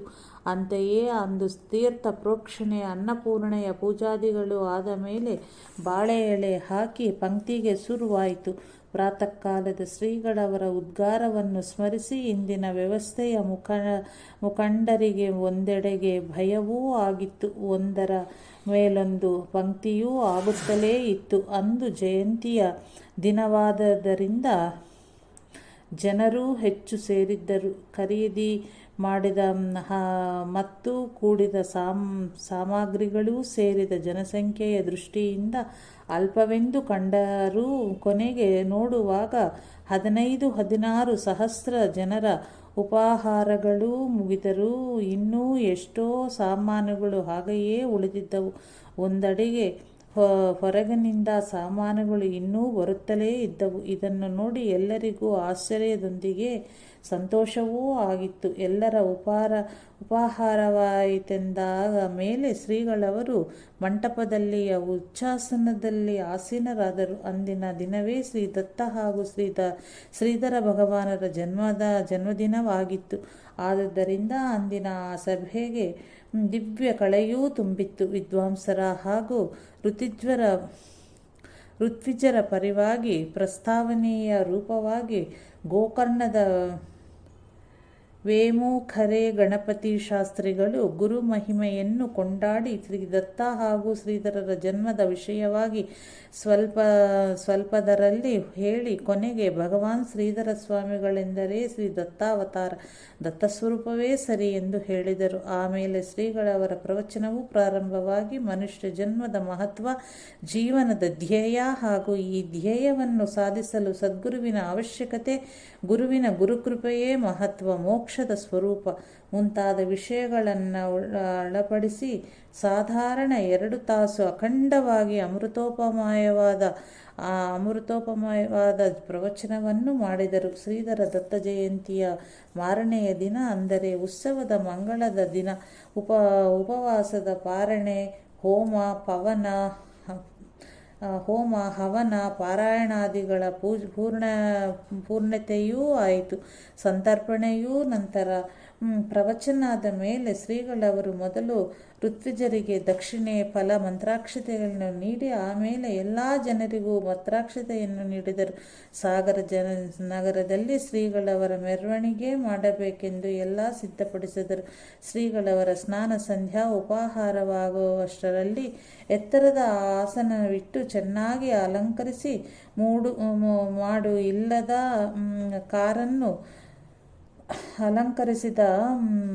ಇಲ್ಲದ ಕಾರನ್ನು ತಂದು ತಯಾರುಗೊಳಿಸಿದ್ದರು. ಭಕ್ತರನ್ನು ಸಂತೈಸಲೊಸಗೆ ಶ್ರೀಗಳವರು ಅದನ್ನು ಆರೋಪಣ ಮಾಡಿ ಕುಳಿತರು. ವೇದ ಘೋಷ ಹಾಗೂ ನಾನಾ ಥರದ ವಾದ್ಯ, ಭಜನೆ, ಹಾಡು ಮತ್ತು ಜಯಘೋಷಗಳಿಂದ ಮೆರವಣಿಗೆ ಪ್ರಾರಂಭವೂ ಆಯಿತು. ಈ ಮೆರವಣಿಗೆಯು ಇಡೀ ನಗರದ ಬೀದಿಗಳಲ್ಲಿ ಸುತ್ತಾಡಿ ಬೆಳಿಗ್ಗೆ ಸಾಧಾರಣ 4 ಗಂಟೆಗೆ ಅಗ್ರಹಾರಕ್ಕೆ ಬಂದು ಮುಟ್ಟಿತ್ತು.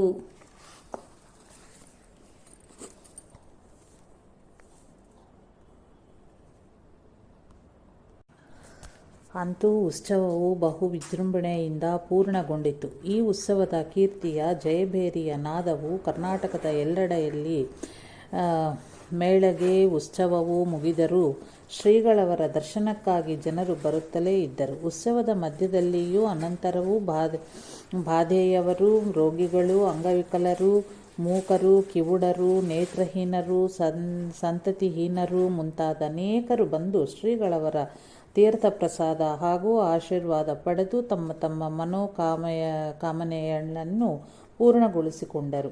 ಉತ್ಸವವು ಪ್ರಾರಂಭವಾಗಿ 1ನೆಯ 2ನೆಯ ದಿವಸವಿರಬಹುದು. ಭೀಮನ ಕೋಣೆ ನಾರಾಯಣ ಭಟ್ಟರಿಗೆ ಶ್ರೀಗಳವರು ಋತ್ವಿಜರ ವ್ಯವಸ್ಥೆಯನ್ನು ನೋಡಿಕೊಳ್ಳುವಂತೆ ಹೇಳಿದರು. ಆದರೆ ಅವರೇಕೋ ಸ್ವಲ್ಪ ಉದಾಸೀನರಾದರು. ಆ ದಿನ ಅವರು ಮನೆಗೆ ಹೋಗಿ ಮಲಗಿದವರಿಗೆ ರಾತ್ರಿ ಇಡೀ ನಿದ್ದೆ ಬಾರದೆ ಏನೇನೋ ಕೆಟ್ಟ ಸ್ವಪ್ನವು ಬಿದ್ದು ಭಯಭೀತರಾದರು. ಮಾರನೇ ದಿನ ಬೆಳಿಗ್ಗೆ ಎದ್ದವರೇ ದಂಪತಿ ಸಮೇತ ಶ್ರೀಗಳವರಲ್ಲಿಗೆ ಬಂದು ಪಾದಪೂಜೆ ಮಾಡಿ ಕ್ಷಮೆ ಬೇಡಿ ಶ್ರೀಗಳವರ ಆದೇಶದಂತೆ ಸೇವೆಯಲ್ಲಿ ತತ್ಪರರಾದರು. ಉತ್ಸವದ ಸಂದರ್ಭದಲ್ಲೊಂದು ದಿನ ಶ್ರೀಗಳವರು ಋತ್ವಿಜರಿಗೆ ನಿತ್ಯವೂ ಬೆಳಿಗ್ಗೆ ಹೊಟ್ಟೆ ತುಂಬ ಹಾಲು ಹಣ್ಣುಗಳನ್ನು ಕೊಡರಿ ಎಂದು ಅಪ್ಪಣೆ ಮಾಡಿದರು. ಇಷ್ಟೆಲ್ಲ ಹಾಲು ಒದಗಿಸುವುದು ಎಲ್ಲಿಂದ ಎಂದು ಕೆಲವರು ಸ್ವಲ್ಪ ಉದಾಸೀನವಾದರೋ ಏನೋ. ಅಂತೂ ಒಂದು ದಿನ ಹಾಲಿನ ಪೂರೈಕೆ ಸಾಗಾಗಲಿಲ್ಲ. ಆಗ ಇನ್ನೆಲ್ಲಿಯೋ ಹಾಲು ಸಿಗುವ ಪರಿಸ್ಥಿತಿಯೂ ಇರಲಿಲ್ಲ. ಆಗ ಶ್ರೀಗಳವರು ತಮ್ಮ ಬಳಿಯಲ್ಲಿ ತೀರ್ಥಕ್ಕಾಗಿಯೋ ಯಾವುದಕ್ಕೋ ಇಟ್ಟಿದ್ದ ಒಂದು ಕೊಡದ ನೀರನ್ನು ಅಭಿಮಂತ್ರಿಸಿ ಸುಮ್ಮನಾದರು. ಸ್ವಲ್ಪ ಹೊತ್ತಿನ ಮೇಲೆ ಶ್ರೀಗಳವರು ಇಲ್ಲಿ ಒಂದು ಕೊಡ ಹಾಲು ಇದೆ, ತೆಗೆದುಕೊಂಡು ಹೋಗಿ ಋತ್ವಿಜರಿಗೆ ಕೊಡರಿ ಎಂದು ಹೇಳಿದರು. ಮೊದಲು ಈ ವಿಷಯ ಯಾರಿಗೂ ತಿಳಿಯದಿದ್ದರೂ ಕೊನೆಗೆ ಎಲ್ಲರಿಗೂ ತಿಳಿದು ಶ್ರೀಗಳವರ ಮಹಿಮೆಯನ್ನು ಕೊಂಡಾಡತೂಗಿದರು. ಶ್ರೀಗಳವರ ಕೀರ್ತಿಯನ್ನು ಕೇಳಿ ಎಲ್ಲಿಂದಲೋ ಒಬ್ಬಳು ಹೆಂಗಸು ಮೂಕನಾದ ತನ್ನ ಹುಡುಗನನ್ನು ಕರೆದುಕೊಂಡು ಬಂದಿದ್ದಳು. ಈ ಹುಡುಗನ ಸ್ಥಿತಿಯನ್ನು ಶ್ರೀಗಳವರಿಗೆ ನಿವೇದಿಸಿ ಮಾತು ಬರುವಂತೆ ಆಶೀರ್ವಾದ ಪಡೆಯಬೇಕೆಂಬುದೇ ಅವಳ ಮುಖ್ಯ ಉದ್ದೇಶವಾಗಿತ್ತು.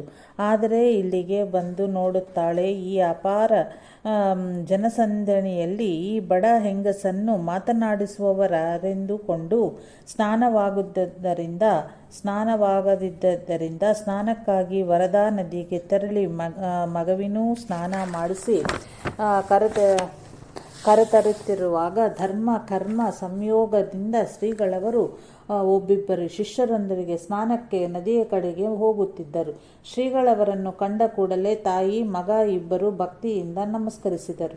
ಆಗ ಶ್ರೀಗಳವರು, ಮಗು ಸ್ನಾನವಾಯಿತೇ, ಎಲ್ಲ ಕ್ಷೇಮವೇ ಎಂದು ಕೇಳಲು ಮೂಕನಾಗಿದ್ದ ಹುಡುಗನು, ಆಯಿತು ಸ್ವಾಮಿ, ನಿಮ್ಮ ಕೃಪೆಯಿಂದ ಎಲ್ಲ ಕ್ಷೇಮ ಎಂದು ಉತ್ತರಿಸಿದನು. ಇನ್ನೇನು ಉಳಿತು? ಆದರೂ ತಾಯಿಯ ವಿಷಯವನ್ನೆಲ್ಲ ತಿಳಿಸಿದಳು ಮತ್ತು ಅನಂತರ ತೀರ್ಥಪ್ರಸಾದ ಸ್ವೀಕರಿಸಿ ಸಂತಸದಿಂದ ಹಿಂದೆ ತಿರುಗಿದಳು. ಹೀಗೆಯೇ ಇನ್ನೊಬ್ಬ ಕುರುಡನಿಗೂ ಶ್ರೀಗಳವರು ತೀರ್ಥ ಪ್ರೋಕ್ಷಿಸಿ ದೃಷ್ಟಿಯನ್ನು ಕರುಣಿಸಿದ್ದರು. ಸಾಧಾರಣ 25 ವರ್ಷ ಪ್ರಾಯದ ಒಬ್ಬ ತರುಣಿಗೆ ಆತನ ಮೊಣಕಾಲಿನಲ್ಲಿ ಒಂದು ಥರದ ಹುಣ್ಣುಗೆ, ಅದು ಕೊಳೆತು ಹುಳುವಾಗುವ ಸ್ಥಿತಿಯಲ್ಲಿ ಇತ್ತು. ಎಷ್ಟೇ ಔಷಧೋಪಚಾರ ಮಾಡಿದರೂ ಪ್ರಯೋಜನವಾಗದ್ದರಿಂದ ಆತನು ಶ್ರೀಗಳವರಲ್ಲಿಗೆ ಬಂದು ನಿವೇದಿಸಿಕೊಂಡನು. ಆಗ ಶ್ರೀಗಳವರು, ಇದು ಪ್ರಾರಬ್ಧವಿದೆ, ಅನುಭವಿಸಿಯೇ ತೀರತಕ್ಕದ್ದಾಗಿದೆ ಎಂದರು. ಅವನು ಸ್ವಲ್ಪ ನಾಸಿಕನೂ ಆಗಿದ್ದು ಎಳೆಯ ಪ್ರಾಯದವನೂ ಆಗುತ್ತಿದ್ದರಿಂದ ಪ್ರಾರಬ್ಧವೆಂದರೇನು, ಅದು ಈ ಜನ್ಮಕ್ಕೇನು ಸಂಬಂಧ, ಮೇಲಾಗಿ ನಾನು ಅಂತಹದೇನೂ ಮಾಡದಿದ್ದೇನೆ, ಸುಮ್ಮನೆ ನೀವು ಹಾಗೆ ಹೇಳಿಬಿಟ್ಟರಲ್ಲ ಎಂದು ಮುಂತಾಗಿ ಏನೇನೋ ಶ್ರೀಗಳವರಲ್ಲಿ ಹೇಳಿದನು. ಆಗ ಶ್ರೀಗಳವರು ಸ್ವಲ್ಪ ಗಂಭೀರವಾಣಿಯಿಂದಲೇ, ಏನು ಇದನ್ನು ಸಿದ್ಧಾಂತಪಡಿಸಿದರೆ ನೀನು ಒಪ್ಪುವಿಯಾ, ನಂಬುವಿಯಾ ಎಂದು ಕೇಳಿದರು. ಅವನು ಒಪ್ಪುವನೇ ಎಂದನು. ಆಗ ಶ್ರೀಗಳವರು, ಇಷ್ಟು ವರ್ಷಗಳ ಹಿಂದೆ ಇಂತಹ ನ್ಯಾಯಾಲಯದಲ್ಲಿ ನೀನು ನಿನ್ನ ಹಿಂದಿನ ಜನ್ಮದಲ್ಲಿ ನ್ಯಾಯಾಧಿಕಾರಿಯಾಗಿ ಇದ್ದೆ. ಆಗ ಒಬ್ಬ ನಿರಪರಾಧಿಗೆ ನೀನು ತಿಳಿದು ಅಪರಾಧವನ್ನು ಹೊರಿಸಿ ಕಾಲಿಗೆ ಗುಂಡು ಹಾಕಿಸಿದೆ. ಆ ದಿಶೆಯಿಂದ ಈ ಜನ್ಮದಲ್ಲಿ ಅದರ ಪ್ರತಿಫಲವಾಗಿ ನಿನಗೆ ಅದೇ ಜಾಗದಲ್ಲಿ ಈ ಹುಣ್ಣು ಎದ್ದುಕೊಂಡಿದೆ. ಹೋಗು, ಆ ಕೋರ್ಟಿನಲ್ಲಿ ಹೋಗಿ ಆ ಕೇಸಿನ ದಾಖಲು ತೆಗೆಸಿ ನೋಡು, ಈಗಲೂ ಸಿಗುವುದು ಎಂದು ಹೇಳಿದರು. ಅದರಂತೆ ಅವನು ಮತ್ತು ಬೇರೆಯ ಒಬ್ಬಿಬ್ಬರು ಇದು ಹೌದು ಅಲ್ಲವೋ ಎಂದು ತಿಳಿಯಲು ಹೋಗಿ ದಾಖಲೆ ತೆಗೆಸಲು ಹೌದಂದಾಯಿತು. ಮತ್ತೆ ಬಂದು ಬೇಡಿಕೊಂಡರೂ ಇದು ಅನುಭವಿಸಿಯೇ ತೀರಬೇಕು ಎಂದು ಶ್ರೀಗಳವರು ಸುಮ್ಮನಾದರು. ಹೀಗೆ ಇನ್ನೊಂದು ದಿನ ಶ್ರೀಗಳವರನ್ನು ಪರೀಕ್ಷೆ ಮಾಡಬೇಕು ಎಂದು ಒಬ್ಬನು ಕಾಲಿಗೆ ಸುಮ್ಮನೆ ಬಟ್ಟೆ ಕಟ್ಟಿಕೊಂಡು ಏನೋ ಹುಣ್ಣಾದದಂತೆ ನಟನೆ ಮಾಡುತ್ತಾ ಶ್ರೀಗಳವರಲ್ಲಿ ಬಂದು ಹುಣ್ಣು ಗುಣವಾಗುವುದೆಂದು ಕೃಪೆ ತೋರಬೇಕು ಎಂದು ಪ್ರಾರ್ಥಿಸಿದನು. ಆಗ ಶ್ರೀಗಳವರು, ಅದಕ್ಕೆಲ್ಲ ನಾವೇನು ಮಾಡಲು ಸಾಧ್ಯ? ನಮ್ಮಲ್ಲಿ ಅಂತಹ ಸಾಮರ್ಥ್ಯವೆಲ್ಲಿದೆ? ಏನಾದರೂ ಔಷಧೋಪಚಾರ ನಡೆಸು ಎಂದರು. ಆಗ ಆತನು, ಸ್ವಾಮಿ, ನೀವು ತೀರ್ಥ ಹಾಕಿ ಅಂತಂತ ಹದ್ದನ್ನೆಲ್ಲ ಗುಣ ಮಾಡಿದಿರಿ ಮಾಡುತ್ತಲಿದ್ದೀರಿ ಎಂಬ ನಿಮ್ಮ ಈ ಕೀರ್ತಿಯನ್ನು ಕೇಳಿಯೇ ನಾನು ಬಂದಿದ್ದೇನೆ. ಇದೊಂದು ಗುಣವಾಗಲಲ್ಲದೆ ಎಂದು ಕೇಳಲು, ಆಗಲಿ, ಏನಾಗಿದೆ ನೋಡೋಣ, ಆ ಕಟ್ಟು ಬಿಚ್ಚು ಎಂದು ಶ್ರೀಗಳವರು ಹೇಳಿದರು. ಉಪಾಯವಿಲ್ಲದೆ ಕಟ್ಟನ್ನು ಬಿಚ್ಚಿ ನೋಡುತ್ತಾನೆ. ತನ್ನ ಕಾಲಲ್ಲಿ ನಿಜವಾಗಿಯೂ ಹುಣ್ಣಾಗಿ ಅದರಲ್ಲಿ ಹುಳುಗಳೂ ಆಗಿದ್ದವು. ಆಗ ತಾನು ಮಾಡಿದ ಅಪರಾಧಕ್ಕೆ ಪಶ್ಚಾತ್ತಾಪ ಪಟ್ಟು ಶ್ರೀಗಳವರಲ್ಲಿ ಕ್ಷಮಾ ಬೇಡಿ ಹಿಂದಿರುಗಿದನು. ಸಂತತಿ ಕಾಮನೆಯವರಂತೂ ಅನೇಕರು ಬಂದು ತೀರ್ಥ ಪ್ರಸಾದದಿಂದ ತಮ್ಮ ಅಭೀಷ್ಟವನ್ನು ಹೊಂದಿದ್ದರು. ಒಂದಲ್ಲ ಎರಡಲ್ಲ ಹಲವಾರು ಇಂತಹ ಪ್ರಸಂಗಗಳು ಇರುವುದರಿಂದ ಇವನ್ನೆಲ್ಲ ಹೆಸರೆತ್ತಿ ಹೇಳುವುದು ಕಷ್ಟ ಸಾಧ್ಯ. ಆದರೂ ಒಂದನ್ನು ಇಲ್ಲಿ ಉದಾಹರಿಸಲಾಗಿದೆ. ಹೊಸನಗರ ತೀರ್ಥಹಳ್ಳಿಯ ಸಮೀಪದ ಹಂಜ ಗ್ರಾಮದ ಒಬ್ಬರು ಗೃಹಸ್ಥ ದಂಪತಿಗಳಿಗೆ ಸಂತತಿ ಆಗದಾಗಿ ಚಿಂತಿಸುತ್ತಿದ್ದರು. ಈ ಪತಿವ್ರತ ಸ್ತ್ರೀಯ ವಯಸ್ಸು ಈಗಾಗಲೇ 40 ಮೀರಬಹುದು. ಈ ಶ್ರೀಗಳವರ ಮಹತ್ವವನ್ನು ಅವರವರಿಂದ ಕೇಳಿ ತನ್ನ ಸಂಬಂಧಿಯೊಬ್ಬರೊಡನೆ ತನ್ನ ಸಂತಾನ ಬಯಕೆಯನ್ನು ತಿಳಿಸಿ ಶ್ರೀಗಳವರಿಗೆ ನಿವೇದಿಸುವಂತೆ ಹೇಳಿ ಕಳುಹಿಸಿದಳು. ಅದರಂತೆ ಅವನು ಸಾಗರಕ್ಕೆ ಬಂದು ಶ್ರೀಗಳವರಲ್ಲಿ ವಿನ್ನಪಿಸಿಕೊಂಡನು. ಅದಕ್ಕೆ ಶ್ರೀಗಳವರು ಒಂದರ ಕ್ಷಣ ಯೋಚಿಸಿ, ತಮ್ಮ, ಅವಳಿಗೆ ಮುಂದಿನ ಜನ್ಮದಲ್ಲಿ 3 ಮಕ್ಕಳ ಯೋಗವಿದೆ ಎಂದು ಉತ್ತರಿಸಿದರು. ಅವನು ಹಿಂದಿರುಗಿ ಆ ಶ್ರೀಗಳವರು ಹೇಳಿದ್ದನ್ನು ತಿಳಿಸಿದನು. ಅದನ್ನು ಕೇಳಿ, ಈ ಜನ್ಮದಲ್ಲಿ ಸಂತತಿ ಯೋಗವಿಲ್ಲವಲ್ಲ ಎಂದು ಪ್ರಥಮವಾಗಿ ತುಂಬ ದುಃಖಿತಳಾದಳು. ಆಮೇಲೆ ಏನೋ ಒಂದು ಧೈರ್ಯ ಬಂದು, ಮುಂದಿನ ಜನ್ಮದಲ್ಲಿ ಮಕ್ಕಳು ಆಗುವ ಯೋಗವಿದೆ, ಅದು 3 ಮಕ್ಕಳು ಎಂದು ಇಷ್ಟು ಖಡಾಖಂಡಿತವಾಗಿ ಹೇಳುವರೆಂದಾದ ಮೇಲೆ ಇವರೇನು ಸಾಮಾನ್ಯರಲ್ಲ, ಮಹಾತ್ಮರೇ ಸರಿ ಅಂದಾಗ, ಇಷ್ಟು ಯೋಗ್ಯತೆ ಉಳ್ಳವರೆಂದಾದ ಮೇಲೆ ಮುಂದಿನ ಜನ್ಮದಲ್ಲಿಯ ಒಂದನ್ನು ಈ ಜನ್ಮದಲ್ಲಿ ಕೊಡಲಾರರೇ? ಹೀಗೆ ಮನದಲ್ಲಿ ಅಂದುಕೊಂಡು ಅವಳೇ ಸ್ವತಃ ಶ್ರೀಗಳವರ ದರ್ಶನಕ್ಕೆ ಸಾಗರದ ಅಗ್ರಹಾರಕ್ಕೆ ಬಂದಳು. ಆದರೆ ಆ ಜನಸಂದಣಿಯಲ್ಲಿ ಶ್ರೀಗಳವರ ಹತ್ತಿರ ಹೋಗಿ ವಿನ್ನಪಿಸುವುದಾದರೂ ಹೇಗೆ ಎಂದು ಯೋಚಿಸುತ್ತಾ ಜನರ ಮಧ್ಯೆ ಸ್ವಲ್ಪ ದೂರದಲ್ಲಿ ನಿಂತಿದ್ದಳು. ಆದರೂ ಧೈರ್ಯಗೆಡಲಿಲ್ಲ. ಸ್ವಲ್ಪ ಹೊತ್ತಿನ ಮೇಲೆ ಶ್ರೀಗಳವರ ದರ್ಶನಕ್ಕಾಗಿ, ಸ್ವಾಮಿ, ತಾವು ಹೀಗೆ ಹೇಳಿ ಕಳುಹಿಸಿದಿರಿ, ಆದರೆ ಮುಂದಿನ ಜನ್ಮದಲ್ಲಿಯ ಒಂದು ಸಂತತಿಯನ್ನು ಈ ಜನ್ಮದಲ್ಲಿ ಕರುಣಿಸುವುದಾಗಬೇಕು ಎಂದು ವಿನ್ನಪಿಸಿಕೊಂಡಳು. ಆಗ ಶ್ರೀಗಳವರು ಮುಗಳನ್ನಾಗುತ್ತಾ ಆಗಲಿ ಎಂಬಂತೆ ಅಭಯ ಆಶೀರ್ವಾದ ಹಸ್ತಮುದ್ರೆಯನ್ನು ತೋರಿಸಿ ಫಲಮಂತ್ರಾಕ್ಷತೆಯನ್ನು ನೀಡಿದರು. ಅದರಂತೆ 2-3 ವರ್ಷಗಳ ಅನಂತರ ಅವಳಿಗೆ ಒಬ್ಬ ಸುಪುತ್ರನೂ ಜನಿಸಿದನು. ಈಗ ಅವನಿಗೂ ಲಗ್ನವಾಗಿ ಸುಖ ಸಂತೋಷವಾಗಿ ಇರುವನು. ಶ್ರೀಗಳವರ ಆಶೀರ್ವಾದದಿಂದ ಸಂತತಿಯನ್ನು ಪಡೆದವರು. ಇದರ ಸ್ಮರಣೆಯಾಗಿಯೇ ಅನೇಕರು ತಮ್ಮ ಮಕ್ಕಳಿಗೆ ಶ್ರೀಧರ, ಶ್ರೀಪಾದ, ಗುರುಪ್ರಸಾದ, ಗುರುಮೂರ್ತಿ, ದತ್ತ, ಶ್ರೀದೇವಿ ಮುಂತಾದ ಹೆಸರನ್ನಿಟ್ಟರು. ಎಲ್ಲೆಲ್ಲಿಯೋ ಎದ್ದ ಕಾಣುವ ಈ ಹೆಸರಿನ ಹೆಚ್ಚಿನಂಶವು ಶ್ರೀಗಳವರ ಕೃಪೆಯನ್ನು ಬೊಟ್ಟಿಟ್ಟು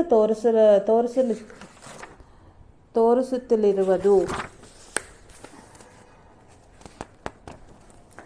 ಹೀಗೆ ಸಾಗರದಲ್ಲಿಯ ಉತ್ಸವವನ್ನು ಸಾಂಗವಾಗಿ ನೆರವೇರಿಸಿ 3ನೆಯ ದಿನ ಸಾಗರದ ಟಿ.ಎಸ್. ವೆಂಕಪ್ಪನವರ ಹಾಗೂ ಇನ್ನೂ ಕೆಲವರ ಮನೆಯಲ್ಲಿ ಪಾದಪೂಜೆಯನ್ನು ಸ್ವೀಕರಿಸಿ ಶ್ರೀಗಳವರು ಇಕ್ಕೇರಿ ಮೇಲಿನ ಮನೆ ಕೃಷ್ಣಪ್ಪನವರ ಪ್ರಾರ್ಥನೆಯ ಮೇರೆಗೆ ಅವರ ಮನೆಗೆ ಹೋಗಿ ಭಿಕ್ಷಪಾದ ಪೂಜೆಯನ್ನು ಸ್ವೀಕರಿಸಿದರು. ಶ್ರೀಗಳವರ ಜೊತೆಗಿದ್ದ ಪುರುಷೋತ್ತಮ ಎಂಬವನು ಸಾಗರದಿಂದ ಸಾಯಂಕಾಲ ಸೈಕಲಿನಲ್ಲಿ ಇಲ್ಲಿಗೆ ಬಂದನು. ಇವನು ಬರಬೇಕಾದರೆ ರಸ್ತೆಯ ಪಕ್ಕದಲ್ಲಿ ಕೆಳಗೆ ಕೃಷ್ಣಪ್ಪನವರ ತೋಟೆ ಹಾಗೂ ಅಲ್ಲಿ ಒಂದು ವನದುರ್ಗಿಯ ಸ್ಥಾನವಿದ್ದು, ಇಲ್ಲಿಗೆ ಪುರುಷೋತ್ತಮನು ಬರುವಷ್ಟರಲ್ಲಿ ಕಣ್ಣು ಕತ್ತಲೆ ಕವಿತಂದಾಗಿ ಸೈಕಲು ಸಮೇತ ಕೆಳಗೆ ಬಿಟ್ಟನು. ಆದರೆ ಏನೂ ಪೆಟ್ಟಾಗಲಿಲ್ಲ. ಈ ವಿಷಯ ಶ್ರೀಗಳವರಿಗೆ ತಿಳಿದ ಮೇಲೆ ಅಲ್ಲಿಗೆ ಹೋಗಿ ಕೃಷ್ಣಪ್ಪನ ಹಿರಿಯ ಮಗನು ಸ್ವಲ್ಪ ಬುದ್ಧಿಭ್ರಮಣೆಯಿಂದಾಗಿ ಕಿತ್ತು ಹಾಕಿದ್ದ ಆ ವನದುರ್ಗಿಯ ಕಲ್ಲನ್ನು ಶ್ರೀಗಳವರು ಪ್ರತಿಷ್ಠಾಪಿಸಿ ಶಾಂತಿಗೊಳಿಸಿದರು. ಈ ಕೃಷ್ಣಪ್ಪನವರ 2ನೆಯ ಮಗ ನಾರಾಯಣಪ್ಪನವರೆಂಬ ಸದ್ಗೃಹಸ್ಥರು ಮುಂದೆ ಶ್ರೀಗಳವರ ಜೊತೆಗೆ ಅನೇಕ ಕಾಲ ಸೇವೆ ಮಾಡಿಕೊಳ್ಳುತ್ತಿದ್ದರು. ಪಡವಗೋಡು ಬಲಯ್ಯನವರು ಸಾಗರದ ಉತ್ಸವದಲ್ಲಿ ಸೇವೆ ಮಾಡುತ್ತಿದ್ದು, ಅಲ್ಲಿಂದ ಅನಂತರವೂ ಶ್ರೀಗಳವರ ಜೊತೆಗೆ ಕೆಲವು ದಿನ ಉಳಿದರು. ಹಳ್ಳಿ ಊರುಗಳಲ್ಲಿಯ ಭಿಕ್ಷದ ಏರ್ಪಾಟು ಇತ್ಯಾದಿ ವ್ಯವಸ್ಥೆಯನ್ನು ಆವಾಗ ಇವರು ನೋಡಿಕೊಳ್ಳುತ್ತಿದ್ದರು. ಇವರ ಊರು ಮೊದಲು ಬಂದಗದ್ದೆಯಾಗಿದ್ದುದರಿಂದ ಇವರನ್ನು ಬಂದಗದ್ದೆ ಮಾಬಲಯ್ಯ ಎಂದು ಕರೆಯುತ್ತಿದ್ದರು. ಮೇಲ್ಮನೆಯ ಭಿಕ್ಷವನ್ನು ತೀರಿಸಿ ಸಾಗರದ ಹತ್ತಿರದ 2-3 ಭಿಕ್ಷವನ್ನು ಸ್ವೀಕರಿಸಿದರು. ಇದೇ ಸಂದರ್ಭದಲ್ಲಿ ಸಾಗರದ ನಗರೇಶ್ವರ ದೇವಸ್ಥಾನದಲ್ಲಿಯೂ ವೈಶ್ಯ ಸಮಾಜದವರಿಂದ ಶ್ರೀಗಳವರ ಭಿಕ್ಷೆ ಪಾದಪೂಜೆ ನಡೆದು ಸಾಯಂಕಾಲ ಪ್ರವಚನಾದಿಗಳು ಆದವು. ಶ್ರೀಗಳವರು ಸಾಗರದಲ್ಲಿದ್ದ ಸಮಯವಾಗಿತ್ತು. ವೈಶ್ಯ ಸಮಾಜದ ನಗರದ ನಿಂಗಪ್ಪನೆಂಬ ವ್ಯಾಪಾರಸ್ಥರೊಬ್ಬನಿಗೆ ಒಂದು ಗಂಡು ಮಗು ಆಗಿತ್ತು.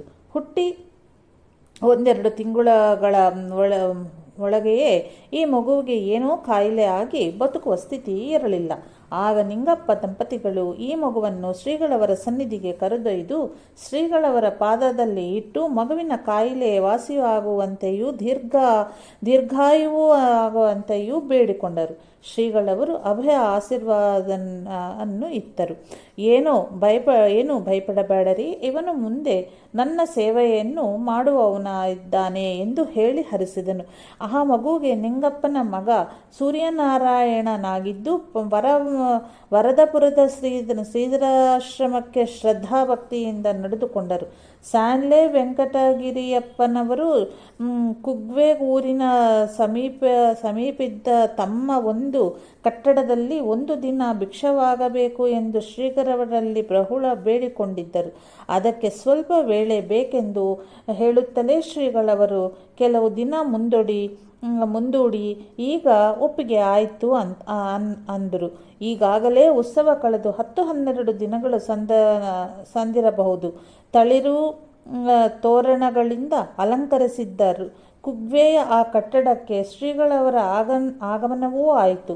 ಹೆಗಡೆಯವರು ಶ್ರೀಗಳವರನ್ನು ಒಂದು ದಿವಸಕ್ಕಾಗಿ ನಿಮಂತ್ರಿಸಿದ್ದವಾದರೂ ಶ್ರೀಗಳವರು 7 ದಿನ ಅಲ್ಲಿ ಮಕ್ಕಾಂ ಮಾಡಿದರು. ಒಂದು ದಿನ ಹೆಗಡೆಯವರು ಸಾಗರದಲ್ಲಿ ಇದ್ದ ತಮ್ಮ ಮನೆಗೆ ಶ್ರೀಗಳವರನ್ನು ಮೆರವಣಿಗೆಯಲ್ಲಿ ಕರೆದೊಯ್ದು ಅಲ್ಲಿ ಪಾದಪೂಜೆಯನ್ನು ಮಾಡಿ ಅಲ್ಲಿಂದ ಪುನಃ ಮೆರವಣಿಗೆಯಲ್ಲಿಯೇ ಕುಗ್ವೆಯಲ್ಲಿಯ ಕಟ್ಟಡಕ್ಕೆ ಕರೆದುಕೊಂಡು ಬಂದರು.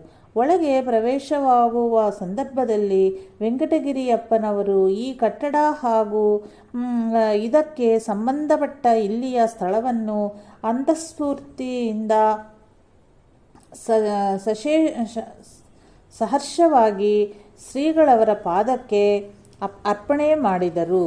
ಆಗ ಶ್ರೀಗಳವರು ಅದನ್ನು ಸ್ವೀಕರಿಸಿ, ನನ್ನದಾಗಿಯೇ ನೀನು ಇದನ್ನು ನೋಡಿಕೊಳ್ಳುತ್ತಾ ಬಾ ಎಂದು ಅವರ ಅಧೀನಕ್ಕೆ ಕೊಟ್ಟರು. ಅಂದಿನಿಂದ ಆ ಕಟ್ಟಡಕ್ಕೆ ಹೆಗ್ಗಡೆಯವರ ಶ್ರೀಧರ ಮಂದಿರ ಎಂದು ಹೆಸರಿಟ್ಟು ಸಂರಕ್ಷಣೆ ಮಾಡುತ್ತಾ ಬಂದರು.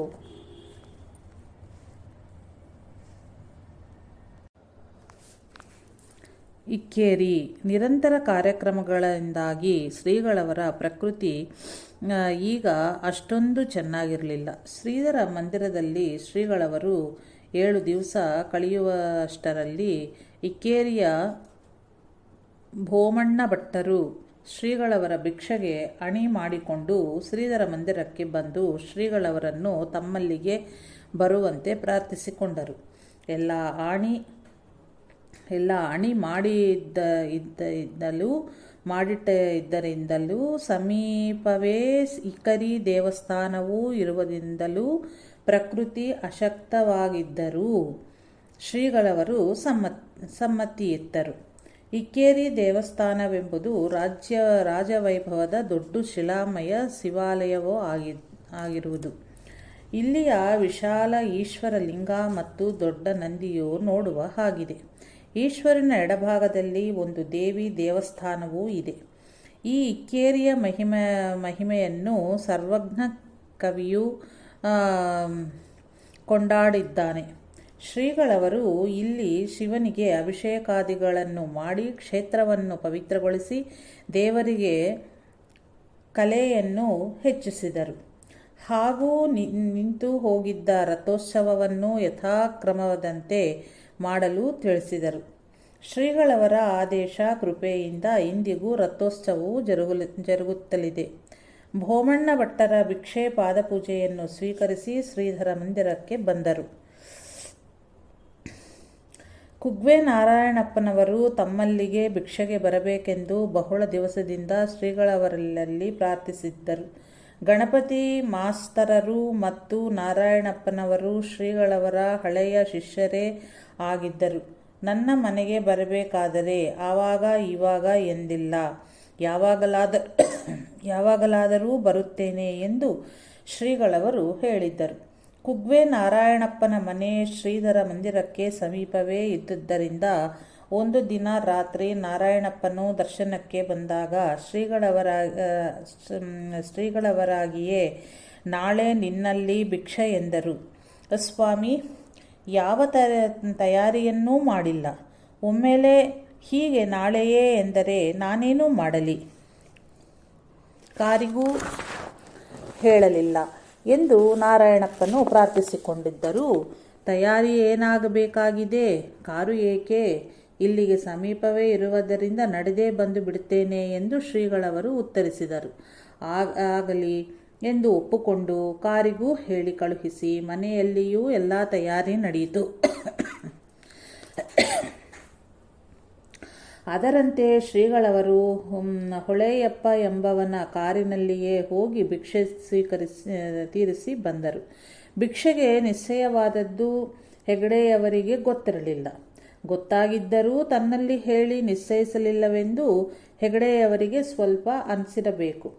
ಆದುದರಿಂದ ಶ್ರೀಗಳವರು ಭಿಕ್ಷೆ ತೀರಿಸಿ ಬಂದ ಮೇಲೆ ಹೆಗ್ಗಡೆಯವರು ಅಲ್ಲಿ ಇಲ್ಲಿ ಸ್ವಾಮಿಗಳು ಕಮಂಡಲಿಗೆ ಹೋದಂತೆ ಹೀಗೆ ಓಡಾಡಿಕೊಂಡು ನನ್ನ ಜಮೀನೇ ಆದ ಕುಗ್ವೆಗೆ ಹೋಗಿ ಬಂದರಷ್ಟೇ, ಭಿಕ್ಷೆಗೆ ಹೋಗುವಂತೆ ಹೋಗಲಿಲ್ಲ ಎಂದು ಹೇಳಿ ತೂಗಿಡಿದರು. ಕುಗ್ವೆ ನಾರಾಯಣಪ್ಪರವರಿದ್ದ ಮನೆ ಜಮೀನು ಹೆಗ್ಗಡೆಯವರದೇ ಆಗಿತ್ತು. ಈವಾಗ ಎಲ್ಲ ಕಡೆಗೆ ಭಿಕ್ಷೆಗೆ ಹೋಗಬೇಕಾದರೆ ಅಷ್ಟೇ ಕರರ ಹತ್ತಿರ ಶ್ರೀ ದತ್ತನು ಕೊಟ್ಟದ್ದೆಂದಿದ್ದು ಪಾದುಕೆಯನ್ನು ಜೊತೆಗೆ ಒಯ್ದು ಶ್ರೀಗಳವರು ಭಿಕ್ಷೆಗೆ ಹೋದಲ್ಲಿ ಅದಕ್ಕೂ ಪೂಜೆ ಮಾಡಿಸುತ್ತಿದ್ದರು. ಆ ದಿನ ಅದನ್ನು ತೆಗೆದುಕೊಂಡು ಹೋಗಿರಲಿಲ್ಲ.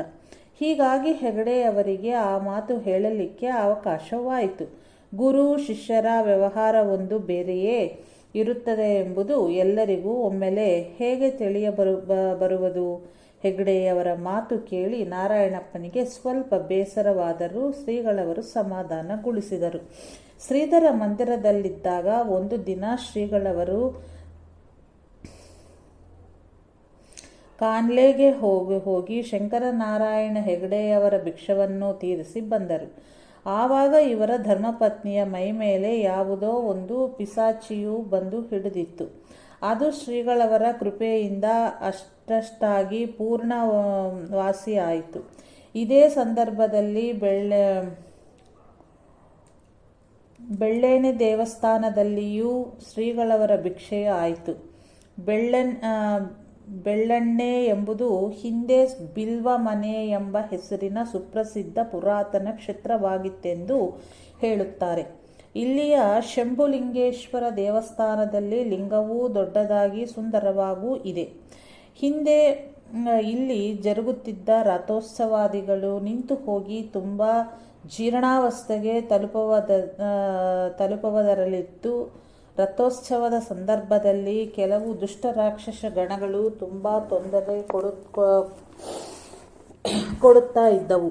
ಕೆಲವು ಮನುಷ್ಯ ಜೀವಕ್ಕೂ ಅಪಾಯವಾಗುವಂತೆ ಶ್ರೀಗಳವರು ಇಲ್ಲಿಗೆ ಬಂದು ದುಷ್ಟಶಕ್ತಿಗಳನ್ನೆಲ್ಲ ಲಯಗೊಳಿಸಿ ದೇವಬಿಂಬದಲ್ಲಿಯೂ ಕಳೆಯನ್ನು ತುಂಬಿಸಿ ರಥೋತ್ಸವವನ್ನು ನೆರವೇರಿಸುತ್ತಿರುವರಂತೆ ತಿಳಿಸಿ ಆಶೀರ್ವದಿಸಿದರು. ಶ್ರೀಗಳವರ ಕೃಪಾ ಆಶೀರ್ವಾದದಿಂದ ಇಂದಿಗೂ ಅಲ್ಲಿ ಎಲ್ಲ ಕಾರ್ಯಕ್ರಮಗಳು ಸುರಕ್ಷಿತವಾಗಿ ಸಾಗುತ್ತಲಿವೆ. ಶಿವಮೊಗ್ಗದ ಶ್ರೀ ಕೇಶವಮೂರ್ತಿ ಘನಪಾಠಿಗಳು ಶ್ರೀಗಳವರ ದರ್ಶನಕ್ಕಾಗಿ ಶ್ರೀಧರ ಮಂದಿರಕ್ಕೆ ಬಂದರು.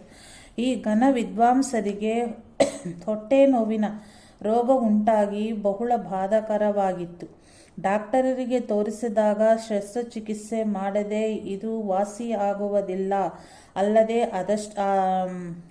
ಆದಷ್ಟು ಬೇಗ ಮಾಡಿಸಿಕೊಳ್ಳಬೇಕು ಅಂತ ಹೇಳಿದ್ದರು. ಇವರಿಗೆ ಶ್ರೀಗಳವರ ಸಂದರ್ಶನ ಪರಿಚಯ ಈ ಮೊದಲೇ ಶಿವಮೊಗ್ಗದಲ್ಲಾಗಿತ್ತು. ಆದದ್ದರಿಂದ ಯಾವುದಕ್ಕೂ ಶ್ರೀಗಳರನ್ನು ವಿಚಾರಿಸೋಣ, ಅವರು ಅಪ್ಪಣೆ ಇತ್ತಂತೆ ಮಾಡುವುದೆಂದು ಇವರು ಬಂದು ಶ್ರೀಗಳವರಿಗೆ ವಿಷಯವನ್ನೆಲ್ಲ ನಿವೇದಿಸಿಕೊಂಡರು. ಆಗ ಶ್ರೀಗಳವರು, ಆಗಲಿ, ಇದನ್ನು ನಾನು ತೀರ್ಥ ಹಾಕಿ ವಾಸಿ ಮಾಡುತ್ತೇನೆ. ಆದರೆ ತಮ್ಮ ಇದನ್ನು ಹೆಚ್ಚು ಪ್ರಚಾರ ಮಾಡಬೇಡ. ಪ್ರಚಾರವಾದರೆ ಜನರೆಲ್ಲ ನನ್ನ ಬೆನ್ನು ಹತ್ತುತ್ತಾರೆ ಎಂದು ಹೇಳಿ ತೀರ್ಥ ಹಾಕಿ ಗುಣಪಡಿಸಿದರು. ನಂತರ ಎಂದೂ ಅವರಿಗೆ ಆ ಹೊಟ್ಟೆ ನೋವು ಬರಲೇ ಇಲ್ಲ. ಇದೇ ರೀತಿ ಒಮ್ಮೆ ಶಿವಮೊಗ್ಗದ ಶ್ರೀ ಕಲ್ಲಯ್ಯ ಎಂಬ ವಕೀಲರಗರಿಗೆ ಬಹಳ ವರ್ಷದಿಂದ ಪೀಡಿಸುತ್ತಿದ್ದ ಹೊಟ್ಟೆ ನೋವನ್ನು ಸಹ ಶ್ರೀಗಳವರು ತೀರ್ಥ ಹಾಕಿ ಗುಣಪಡಿಸಿದರು. ಶ್ರೀಧರ ಮಂದಿರದ ಮಕಾಮನ್ನು ಪೂರೈಸಿ ಶ್ರೀಗಳವರು ಕೆಳದಿಗೆ ಬಂದರು. ಕೆಳದಿಯ ಪ್ರಸಿದ್ಧ ರಾಮೇಶ್ವರ ದೇವಸ್ಥಾನವೂ ಕೂಡ ಹಿಂದಿನ ರಾಜವೈಭವದ ಶಿಲಾಮಯ ದೇವಾಲಯವೂ ಆಗಿರುವುದು. ಇಲ್ಲಿ ನಾಡಿಗರ ಮನೆಯಲ್ಲಿ ಶ್ರೀಗಳವರ ಭಿಕ್ಷೆಯು ವಿಜೃಂಭಣೆಯಿಂದಲೇ ಆಯಿತು. ರಾತ್ರಿ ದೇವಸ್ಥಾನದಲ್ಲಿ ಪ್ರವಚನವೂ ಆಯಿತು. ಪ್ರವಚನಕ್ಕೆ ಸೇರಿದ ಜನರೆಂದರೆ 4-6 ಸಾವಿರಕ್ಕಿಂತ ಕಡಿಮೆಯೇನೂ ಇರಲಿಲ್ಲ. ಎಲ್ಲರೂ ಒಳ್ಳೆಯ ಭಾವ ಭಕ್ತಿಯಿಂದ ನಡೆದುಕೊಂಡರು. ಊರಿನಲ್ಲಿಯೂ ಕೆಲವು ಪಾದಪೂಜೆಗಳಾದವು. ಇಲ್ಲಿಯ ಕಾರ್ಯಕ್ರಮಗಳು ಮುಗಿದ ಮೇಲೆ ಬಂದಗದ್ದೆ ಕೃಷ್ಣಮೂರ್ತಿಯವರು ಶ್ರೀಗಳವರನ್ನು ಬಂದಗದ್ದೆಯ ತಮ್ಮ ಮನೆಗೆ ಕರೆದುಕೊಂಡು ಹೋದರು. ಮಾರನೆಯ ದಿನ ತಮ್ಮಲ್ಲಿ ಶ್ರದ್ಧಾಭಕ್ತಿಯಿಂದ ಶ್ರೀಗಳವರ ಭಿಕ್ಷೆ ಪಾದಪೂಜೆಯನ್ನು ಮಾಡಿದರು. ಈ ಊರಿನಲ್ಲಿ ಮತ್ತು ಹಾರೆಕೊಪ್ಪದಲ್ಲಿ ಅನೇಕ ಪಾದಪೂಜೆಗಳಾದವು. ಇಲ್ಲಿಂದ ಶ್ರೀಗಳವರು ದೊಡ್ಡೇರಿಗೆ ಹೋದರು.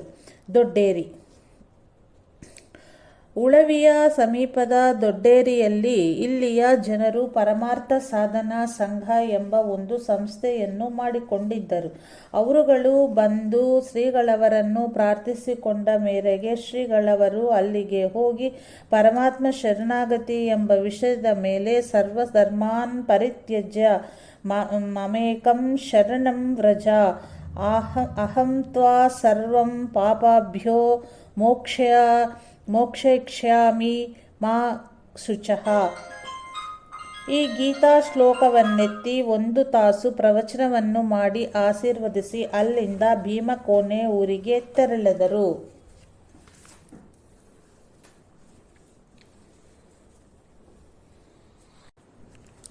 ಭೀಮನ ಕೋಣೆ. ಭೀಮನ ಕೋಣೆಯ ಕೆಳಗಿನ ಕೇರಿ ಪರಮಭಟ್ಟರು ಪರಂಭಟ್ ನಾರಾಯಣ್ ಭಟ್ಟರ್ ಮನೆಯಲ್ಲಿ ಭಿಕ್ಷವೂ ಊರಿನಲ್ಲೆಲ್ಲ ಪಾದಪೂಜೆಯೂ ನೆರವೇರಿತು. ಈ ಅವಧಿಯಲ್ಲಿ ಇಲ್ಲಿಯ ಸೂರ್ಯನಾರಾಯಣನು ಶ್ರೀಗಳವರ ಸೇವೆಗೆ ಜೊತೆಗೆ ಇದ್ದನು. ಭೀಮನ ಕೋಣೆ ಊರಿಗೆ ಮತ್ತೊಮ್ಮೆ ಬಂದು ಕೃಷ್ಣಪ್ಪನವರ ಮನೆ ಭಿಕ್ಷಾ ಹಾಗೂ ಮೇಲಿನ ಕೇರಿಯಲ್ಲೆಲ್ಲ ಪಾದಪೂಜೆಯೂ ನಡೆಯಿತು. ಈ ಸಮಯದಲ್ಲಿ ಮತ್ತಿಕೊಪ್ಪದ ಲಕ್ಷ್ಮೀನಾರಾಯಣವರ ಮನೆಯಲ್ಲಿ ಶ್ರೀಗಳವರ ಪಾದಪೂಜೆಯೂ ನಡೆಯಿತು. ಚಿಕ್ಕಮಗಳೂರಿನ ಒಬ್ಬ ಮುಸಲ್ಮಾನನು ಶ್ರೀಗಳವರ ಕೀರ್ತಿಯನ್ನು ಕೇಳಿ ಹುಡುಕುತ್ತಾ ಇಲ್ಲಿಗೆ ಬಂದನು. ಇವನಿಗೆ ಕಣ್ಣು ಹೋಗಿ ಕುರುಡನಾಗಿದ್ದನು. ಶ್ರೀಗಳವರ ಜೊತೆಗಿದ್ದ ಭೀಮನು ಇವನನ್ನು ಶ್ರೀಗಳವರ ಬಳಿಗೆ ಕರೆದೊಯ್ಯಲು ಕಣ್ಣಿಲ್ಲದ ತನ್ನ ಕಷ್ಟಸ್ಥಿತಿಯನ್ನು ತೋಡಿಕೊಂಡನು.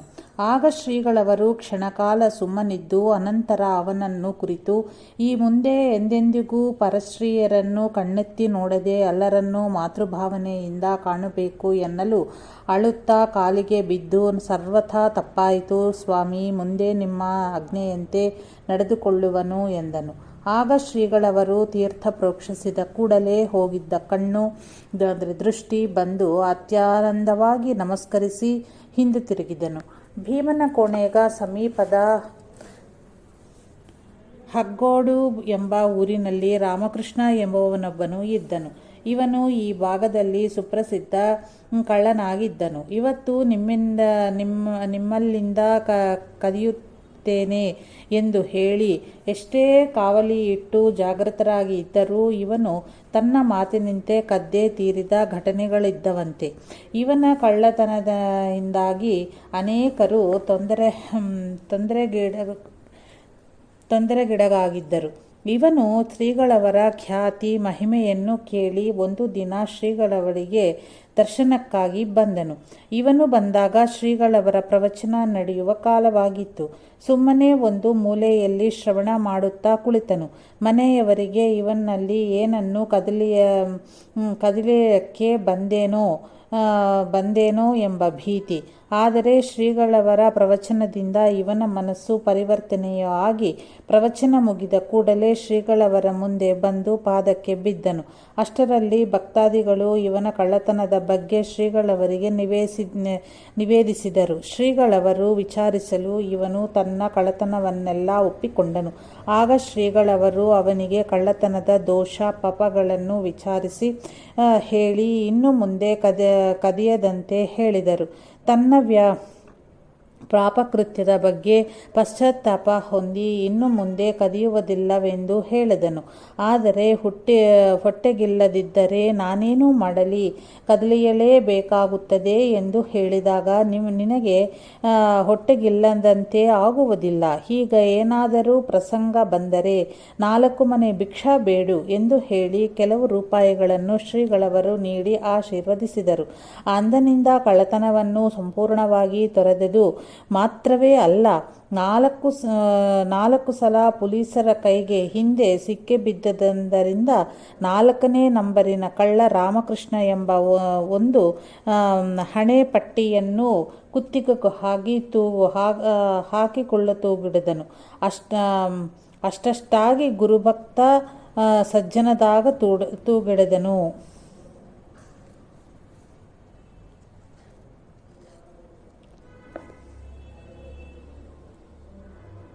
ಚಿನಿತೋಟೆ.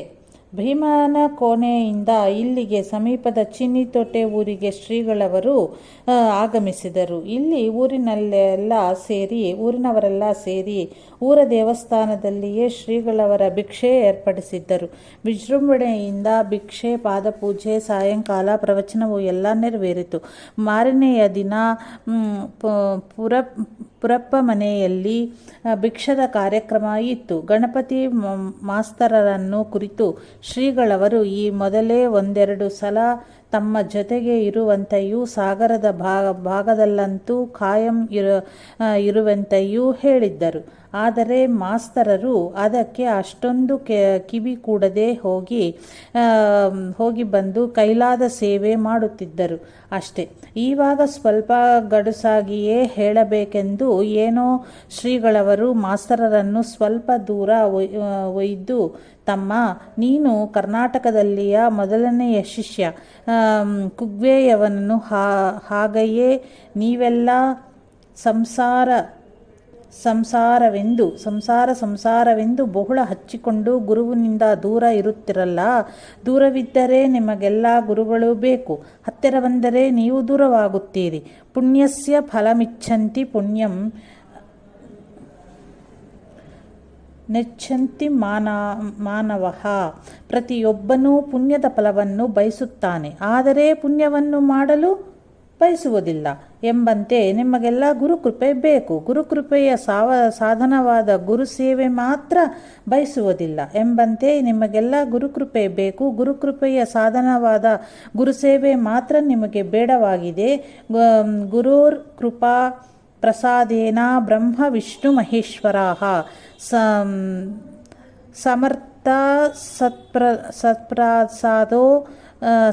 ಸಮರ್ಥ ಸತ್ಪ್ರಸಾದೋ ಹಿ ನಿಮಗೆ ಬೇಡವಾಗಿದೆ.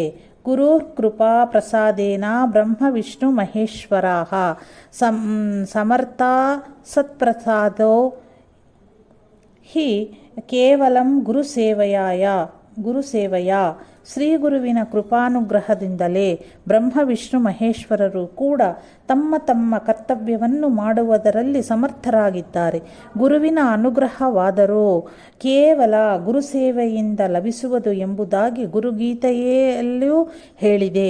ಗುರುಸೇವೆಯಿಂದೇ ಇಹ ಪರ ಎರಡೂ ಸುಧಾರಿಸುವುದು ಎಂದು ಹೇಳುತ್ತಾ ಮಾಸ್ತರರ ಬೆನ್ನಿನ ಮೇಲೆ ಕೈಯಿಡುತ್ತಾ ಹೀಗೆಯೇ ಅನೇಕ ವಿಷಯಗಳನ್ನು ಹೇಳಿ, ತಮ್ಮ, ನೀನು ನನ್ನ ಜೊತೆಗಿರುತ್ತಾ ಬಾ, ನೋಡು, ಬೇಕಾದಷ್ಟು ಹಣ ಪಾದಕ್ಕೆ ಬರುತ್ತದೆ. ಆದರೆ ಅವನು ಇವನು ಎಂದಾಗಿ ಇದರ ವ್ಯವಸ್ಥೆಯೂ ಒಂದು ಸರಿಯಿಲ್ಲ. ಈಗ ನೀನೇ ನೋಡಿದೆಯಲ್ಲ, ಸ್ನಾನಕ್ಕೆ ಬಟ್ಟೆ ಇರಲಿಲ್ಲ. ತಮ್ಮ ಗಣಪತಿ, ಈ ಭೂಮಿಯ ಋಣಾನುಬಂಧ ಬಹಳವಿದೆಯೆಂದು ತೋರುತ್ತದೆ. ಪದೇ ಪದೇ ಈ ಭಾಗಕ್ಕೆ ಬಂದರೂ ಬರಬೇಕಾದೀತು. ನಿನಗೆ ಬೇಕಾದ ಜನರನ್ನು ಜೊತೆಗೆ ಸೇರಿಸಿಕೊಂಡು ಸೇವೆಯನ್ನು ಮಾಡುತ್ತಾ ಬಾ ಎಂದು ಅಪ್ಪಣೆ ಇತ್ತರು. ತಮ್ಮ ಆಜ್ಞೆಯನ್ನು ಶಿರಸ ವಹಿಸುತ್ತೇನೆ. ಆದರೆ ದುಡ್ಡು ಕಾಸಿನ ಕೆಲಸ ಮಹಾ ಕಷ್ಟ. ಅದರಲ್ಲಿಯೂ ನಾನು ಬಡವ. ಇದರಲ್ಲಿ ಸುಮ್ಮನೆ ಅಪವಾದಕ್ಕೆ ಗುರಿಯಾಗಬೇಕಾಗುತ್ತದೆ. ಬೇರೆ ಎಲ್ಲ ಸೇವೆಗಳೇ ಸುಖವೆಂದು ಹೇಳಿ, ಸ್ವಾಮಿ, ನಾನು ಆ ಸೇವೆಗೆ ಬಂದರೆ ಈಗಿದ್ದವರಿಗೆ ಒಂದು ಥರದ ಬೇಸರವಾಗಿ ಒಂದು ಕಚ್ಚಾಟಕ್ಕೆ ಕಾರಣವಾಗಿ ಬಿಟ್ಟರೆ, ಶ್ರೀಗಳವರು ತ್ರಾಸು ಎಂದು ಮಾಸ್ತರರು ವಿನಂತಿಸಿಕೊಂಡಾಗ ಎಲ್ಲರೂ ಹೀಗೆ ಹೇಳುತ್ತಾ ಹೋದರೆ ವ್ಯವಸ್ಥೆ ಹೇಗಾಗುವುದು?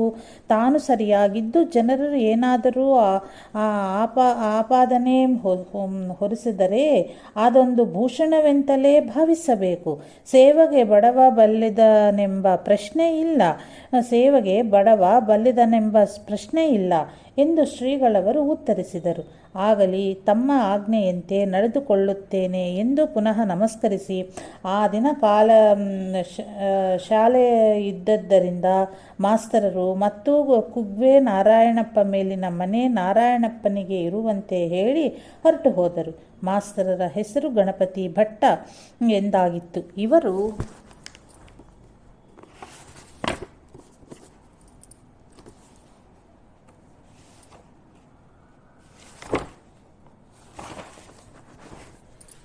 ಶಾಲೆಯಲ್ಲಿ ಮಾಸ್ತರಿಗೆ ಮಾಡುತ್ತಿದ್ದರಿಂದ ಗಣಪತಿ ಮಾಸ್ತರರು ಎಂದು ಕರೆಯುತ್ತಿದ್ದರು.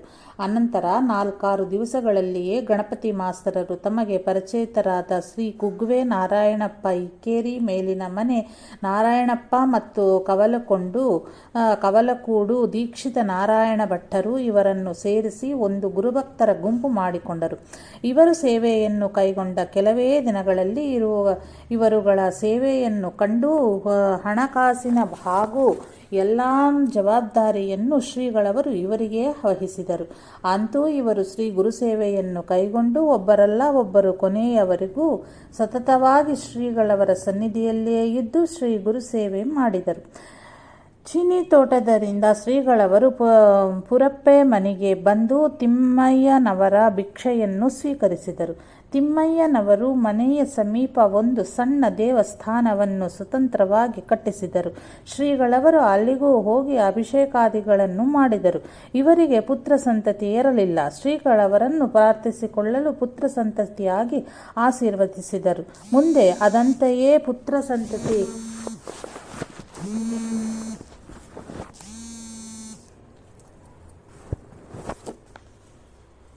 ಶ್ರೀಗಳವರನ್ನು ಪ್ರಾರ್ಥಿಸಲು ಪುತ್ರ ಸಂತತಿಯಾಗಿ ಆಶೀರ್ವದಿಸಿದರು. ಮುಂದೆ ಅದರಂತೆಯೇ ಪುತ್ರ ಸಂತತಿ ಆಯಿತು. ಇಲ್ಲಿಗೆ ಸಮೀಪದ ಚಿಕ್ಕ ಹೊನ್ನೇಸರ ಮುಂತಾದದಲ್ಲಿ ಶ್ರೀಗಳವರ ಪಾದಪೂಜೆಯೂ ಆಯಿತು. ಇಲ್ಲಿಂದ ಉಳ್ಳೂರಿಗೆ ಹೋಗಿ ಶಂಕರಪ್ಪನವರ ಮನೆಯಲ್ಲಿ ಭಿಕ್ಷೆ, ಪಾದಪೂಜೆ, ಪ್ರವಚನಾದಿಗಳನ್ನು ತೀರಿಸಿ ಮಾರನೆಯ ದಿನ ಶ್ರೀಗಳವರು ಬಿಲಗುಂಜಿಗೆ ಹೋದರು.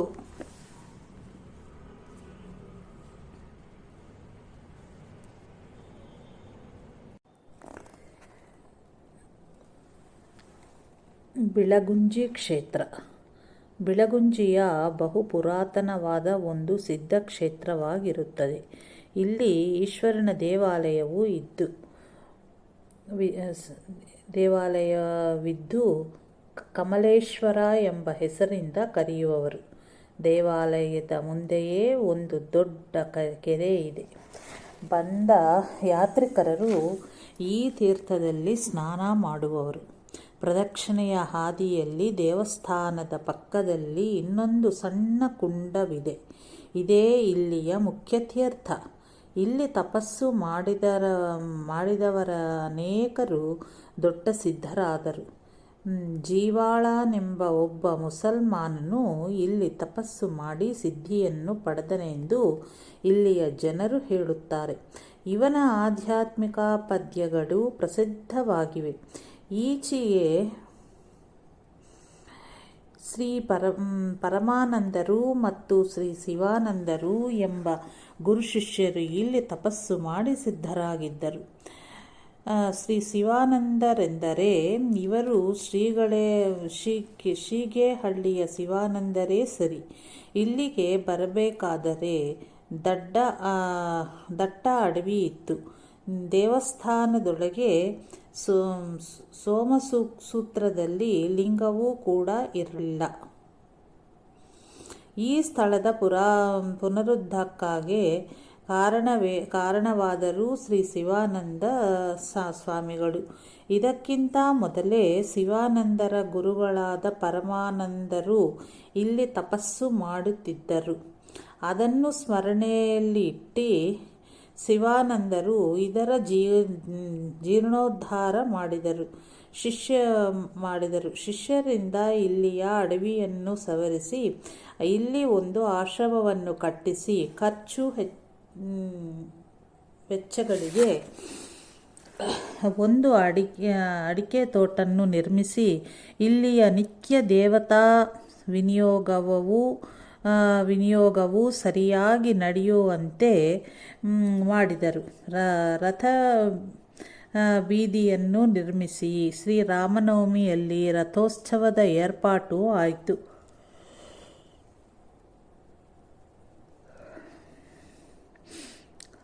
ಮಂಚಾಲೆ ಶ್ರೀ ಕೃಷ್ಣಪ್ಪನವರು, ಶಾನ್ಲೆ ಶ್ರೀ ವೆಂಕಟಗಿರಿಯಪ್ಪವರು ಮುಂತಾದವರ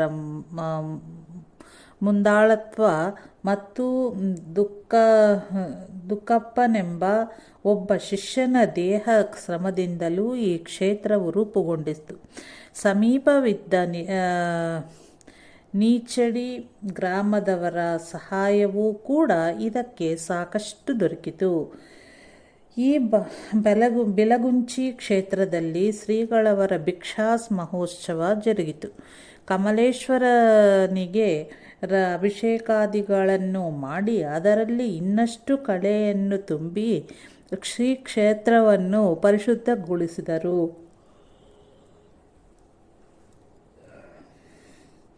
ಸಾಯಂಕಾಲ ಪ್ರವಚನವೂ ಆಯಿತು. ಸುತ್ತಮುತ್ತಲಿನ ಜನರು ಬಹಳ ಸೇರಿದ್ದರು. ಮಾರನೆಯ ದಿನ ಶ್ರೀಗಳವರು ಇಲ್ಲಿಗೆ ಸಮೀಪದ ನೀಚಡಿ ಊರಿನಲ್ಲಿ ವೆಂಕಟರಮಣಯ್ಯನ ಮನೆಯಲ್ಲಿ ಭಿಕ್ಷಾ ಹಾಗೂ ಬಾಕಿ ಎಲ್ಲರ ಮನೆಯಲ್ಲಿ ಪಾದಪೂಜೆಯನ್ನೂ ಸ್ವೀಕರಿಸಿದರು. ಇಲ್ಲಿಂದ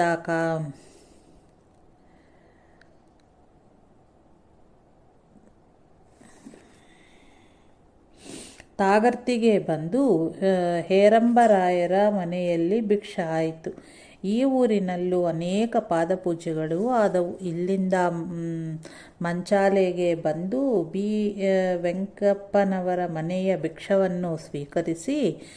ಭಿಕ್ಷವನ್ನು ತೀರಿಸಿ ಮಾರನೆಯ ದಿನ ಮುಂಜಾಲೆ ಕೃಷ್ಣಯ್ಯನವರ ಮನೆ ಭಿಕ್ಷೆಯನ್ನು ಸ್ವೀಕರಿಸಿದರು.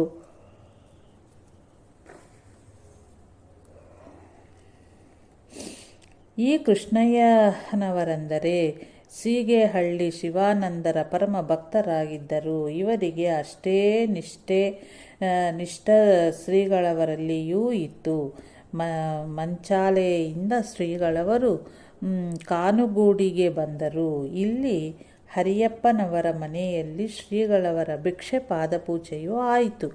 ಅಂದು ದ್ವಾದಶಿ ಆಗಿತ್ತು. ಶ್ರೀಗಳವರ ಈ ಮಕಾಮಿನಿಂದ ಗಣಪತಿ ಮಾಸ್ಟರರು ಖಾಯಂ ಆಗಿ ಸೇವೆಗೆ ಉಳಿದರು. ಈವಾಗ ಶಾಲೆಗೆ ರಜೆಯೂ ಸಿಕ್ಕಿತ್ತು. ಶಾನುಗೂಡದಿಂದ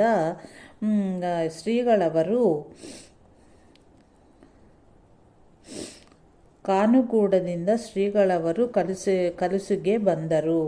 ಕಲಿಸೆ ಮತ್ತು ಸೂರಬ. ಕಲಿಸೆಯು ಪೌರಾಣಿಕ ಸ್ಥಳವಾಗಿದ್ದು ಇಲ್ಲಿಯ ದೇವಸ್ಥಾನವು ಶಿಲ್ಪಕಲೆಯ ನೆಲವೀಡಾಗಿದೆ. ಈ ದೇವಸ್ಥಾನದ ಪಕ್ಕದಲ್ಲಿ ಕೈತೋಟದ ಗಣೇಶ ಸಾಧುಗಳೆಂಬುವರು ಒಬ್ಬರು ಇಲ್ಲಿ ಶ್ರೀ ಶಿವಾನಂದ ಆಶ್ರಮವನ್ನು ತೆರೆದಿದ್ದರು.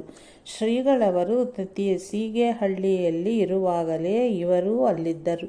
ಇವರು ಶ್ರೀಗಳವರಲ್ಲಿಯೂ ಗುರುಭಾವನೆಯನ್ನೇ ಇಟ್ಟು ನಡೆದುಕೊಳ್ಳುತ್ತಿದ್ದರು. ಕಳಸ ದೇವಸ್ಥಾನದಲ್ಲಿ ಇವರೇ ಶ್ರೀಗಳವರ ಭಿಕ್ಷೆಯನ್ನು ಮಾಡಿಸಿದ್ದರು. ಇಲ್ಲಿಯ ಊರಿನಲ್ಲಿಯೂ ಕೆಲವು ಭಿಕ್ಷೆ ಪಾದಪೂಜೆ ಪ್ರವಚನಗಳಾದವು. ಇಲ್ಲಿಂದ ಮುಂದೆ ಶ್ರೀಗಳವರು ಸೊರಬಕ್ಕೆ ತೆರಳಿದರು. ಇಲ್ಲಿ ಶ್ರೀರಂಗನಾಥ ದೇವಸ್ಥಾನದಲ್ಲಿಯೂ ಮತ್ತು ಸೀಮೆಯ ನಡಹಳ್ಳಿ ಮುಂತಾದ ಇತರ ಸ್ಥಳಗಳಲ್ಲಿಯೂ ಅನೇಕ ಕಡೆ ಶ್ರೀಗಳವರ ಭಿಕ್ಷೆ ಪಾದಪೂಜೆ ಮಹೋತ್ಸವವೂ ನಡೆಯಿತು.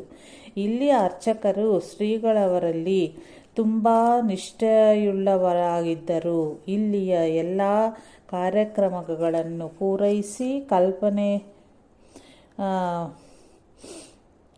ಕಲ್ಮನೆ ಊರಿಗೆ ತೆರಳಿದರು.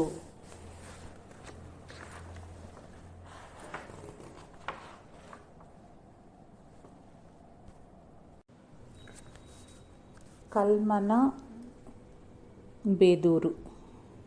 ಕಲ್ಮನೆ ಪುಟ್ಟು ಭಟ್ಟರ ಮನೆಯ ಭಿಕ್ಷವನ್ನು ತೀರಿಸಿ ಮರುದಿನ ಪ್ರಾತಃಕಾಲ ಮುಂಕಾಳೆ ಶಂಭುಲಿಂಗೇಶ್ವರ ದೇವಸ್ಥಾನಕ್ಕೆ ಹೋಗಿ ಹರತಾಳು ಗೌಡನ ಕುಟುಂಬಕ್ಕೆ ಆಶೀರ್ವದಿಸಿ ಅವರ ಸಂಕಟವನ್ನು ದೂರ ಮಾಡಿಸಿದರು. ಆಮೇಲೆ ಅದೇ ದಿನ ಬೇದೂರು ರಾಮಭಟ್ಟರ ಮನೆಯಲ್ಲಿ ಭಿಕ್ಷವಾಯಿತು. ಕರ್ಕಿ ಕೊಪ್ಪದ ಚೆನ್ನಕೇಶವ ಭಟ್ಟರ ಮನೆಯಲ್ಲಿಯೂ ಒಂದು ಭಿಕ್ಷೆ ಆಯಿತು.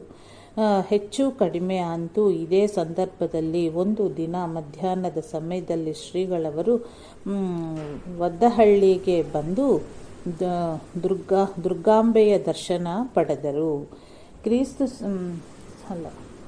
ಶ್ರೀ ವದ್ದಳ್ಳಿ ಕ್ಷೇತ್ರ.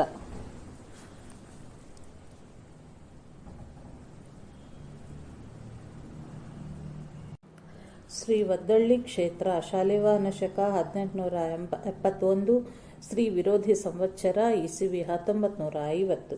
ಒದ್ದಳ್ಳಿ ದೇವಸ್ಥಾನದ ಸಮೀಪವಿದ್ದ ಜಾರ್ಜಿ ಮನೆ ನಾರಾಯಣಪ್ಪನವರು ಈ ದೇವಸ್ಥಾನಕ್ಕೆ ಶ್ರೀಗಳವರ ಪಾದಧೂಳಿ ಬೀಳಬೇಕೆಂದು ಬಹುಳ ದಿವಸದಿಂದ ಪ್ರಾರ್ಥಿಸುತ್ತಿದ್ದರು. ಇವರ ಬುದ್ಧಿಯೂ ಅಷ್ಟು ಸರಿ ಇರಲಿಲ್ಲ. ಇವರು ಶ್ರೀಗಳವರು ಈ ಕ್ಷೇತ್ರಕ್ಕೆ ಬಾರದೆ ತಾನು ಊಟ ಮಾಡುವುದಿಲ್ಲವೆಂದು ನಿರ್ಧರಿಸಿದರು. ಒಂದು ಕಡೆ ನಾರಾಯಣಪ್ಪನವರ ಹಠಪೂರ್ವಕ ಆಗ್ರಹವಾದರೆ ಇನ್ನೊಂದು ದಡೆ ಈ ಕ್ಷೇತ್ರದ ಅಧಿದೇವತೆಗಳ ಹಾಗೂ ಋಷಿಮುನಿಗಳ ಕರೆಯೂ ಶ್ರೀಗಳವರ್ಗಾಯಿತು. ಅಂತೂ ಶ್ರೀಗಳವರ ಆಗಮನವು ಈ ಕ್ಷೇತ್ರಕ್ಕೆ ಆಯಿತು. ಆವಾಗ ಇದು ಗೋಂಡಾರಣ್ಯ ನಿರ್ಜನ ಪ್ರದೇಶವಾಗಿದ್ದ ದೇವಸ್ಥಾನವು ಅತಿ ಜೀರ್ಣವಾಗಿತ್ತು. ಆದರೂ ಇಲ್ಲಿಯ ಮಹತ್ವ ಮತ್ತು ಭವ್ಯತೆಯು ಶ್ರೀಗಳವರಿಗೆ ಅರಿವಾಗದೇ ಇರಲಿಲ್ಲವಾದರೂ ಶ್ರೀಗಳವರು ಆಗ ಏನೂ ಹೇಳಲಿಲ್ಲ. ಇಲ್ಲಿಗೆ ಶ್ರೀಗಳವರ ಆಗಮನವಾದ ಕೂಡಲೇ ಇಲ್ಲಿಯ ದೇವಿ ದೇವತೆಗಳು ಋಷಿ ಮುನಿಗಳು ಶ್ರೀಗಳವರ ದರ್ಶನಕ್ಕೆ ಬಂದದ್ದು ಮತ್ತು ಏನೇನೋ ನಡೆದ ಸಂಭಾಷಣೆಗಳು ಇನ್ಯಾರಿಗೂ ತಿಳಿಯದಿರುವ ಅಲೌಕಿಕ ವಿಷಯ. ಆದರೂ ಶ್ರೀಗಳವರು ದಿವ್ಯ ದೃಷ್ಟಿಯಿತ್ತ ಅಷ್ಟೇಕರಿಗೆ ಸ್ವಲ್ಪ ಅರಿವಾಗಿ ಅವರು ಬಂದರು. ಇವರು ಆಗ ಅಲ್ಲಿಗೆ ಬಂದ ದೇವತೆಗಳಿಗೆ ನಮಸ್ಕರಿಸುತ್ತಿರುವುದನ್ನು ನೋಡಿ ಜೊತೆಗಿದ್ದ ಕೆಲವರಿಗೆ ಸ್ವಲ್ಪ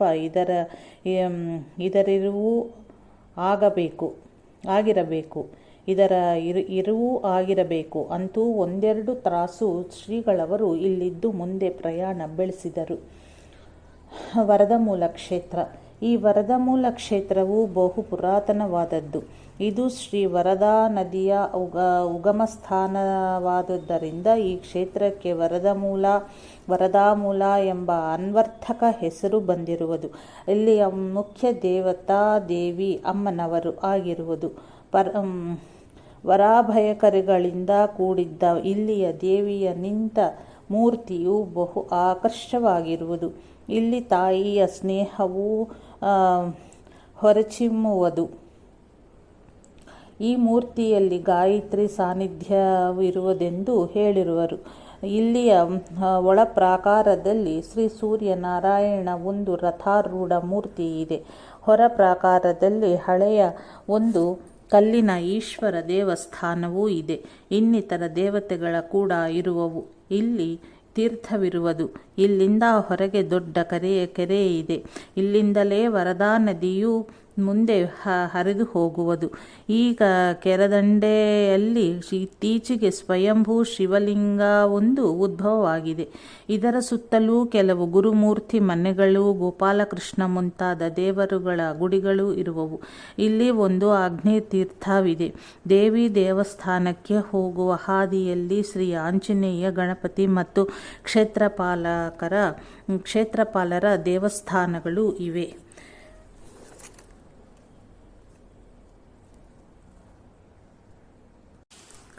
ಶ್ರೀಗಳವರು ಇವೆಲ್ಲ ಜಾಗಗಳಿಗೂ ಹೋಗಿ ತೀರ್ಥ ಹಾಕಿ ಶುದ್ಧಗೊಳಿಸಿದರು. ಶ್ರೀದೇವಿಗೂ ಅಭಿಷೇಕಾದಿಗಳನ್ನು ಮಾಡಿದರು. ಇಲ್ಲಿಯ ಸ್ನಾನದ ದೊಡ್ಡ ಕೆರೆಯಲ್ಲಿ ಯಾತ್ರಿಕರು ಸ್ನಾನ ಮಾಡುವಾಗ ವರ್ಷಕ್ಕೊಂದೆರಡು ಪ್ರಾಣಹಾನಿ ಆಗುವುದೂ ಇತ್ತು. ಇದನ್ನು ತಿಳಿದು ಶ್ರೀಗಳವರು ಆ ದುಷ್ಟ ಶಕ್ತಿಗಳನ್ನೆಲ್ಲ ಲಯಿಸಿ ಶಾಂತಗೊಳಿಸಿದರು. ಅಂದಿನಿಂದ ಆ ತೊಂದರೆಯೂ ದೂರವಾಯಿತು. ಇಲ್ಲಿ ಭಿಕ್ಷೆ ಪಾದಪೂಜೆಗಳನ್ನು ಸ್ವೀಕರಿಸಿ ಸಾನ್ಲೆ ಊರಿಗೆ ಹೋದರು. ಇಲ್ಲಿ ನಾರಾಯಣಪ್ಪನವರ ಮನೆಯಲ್ಲಿ ಕಾನ್ಲೆ ಊರಿಗೆ ಹೋದರು.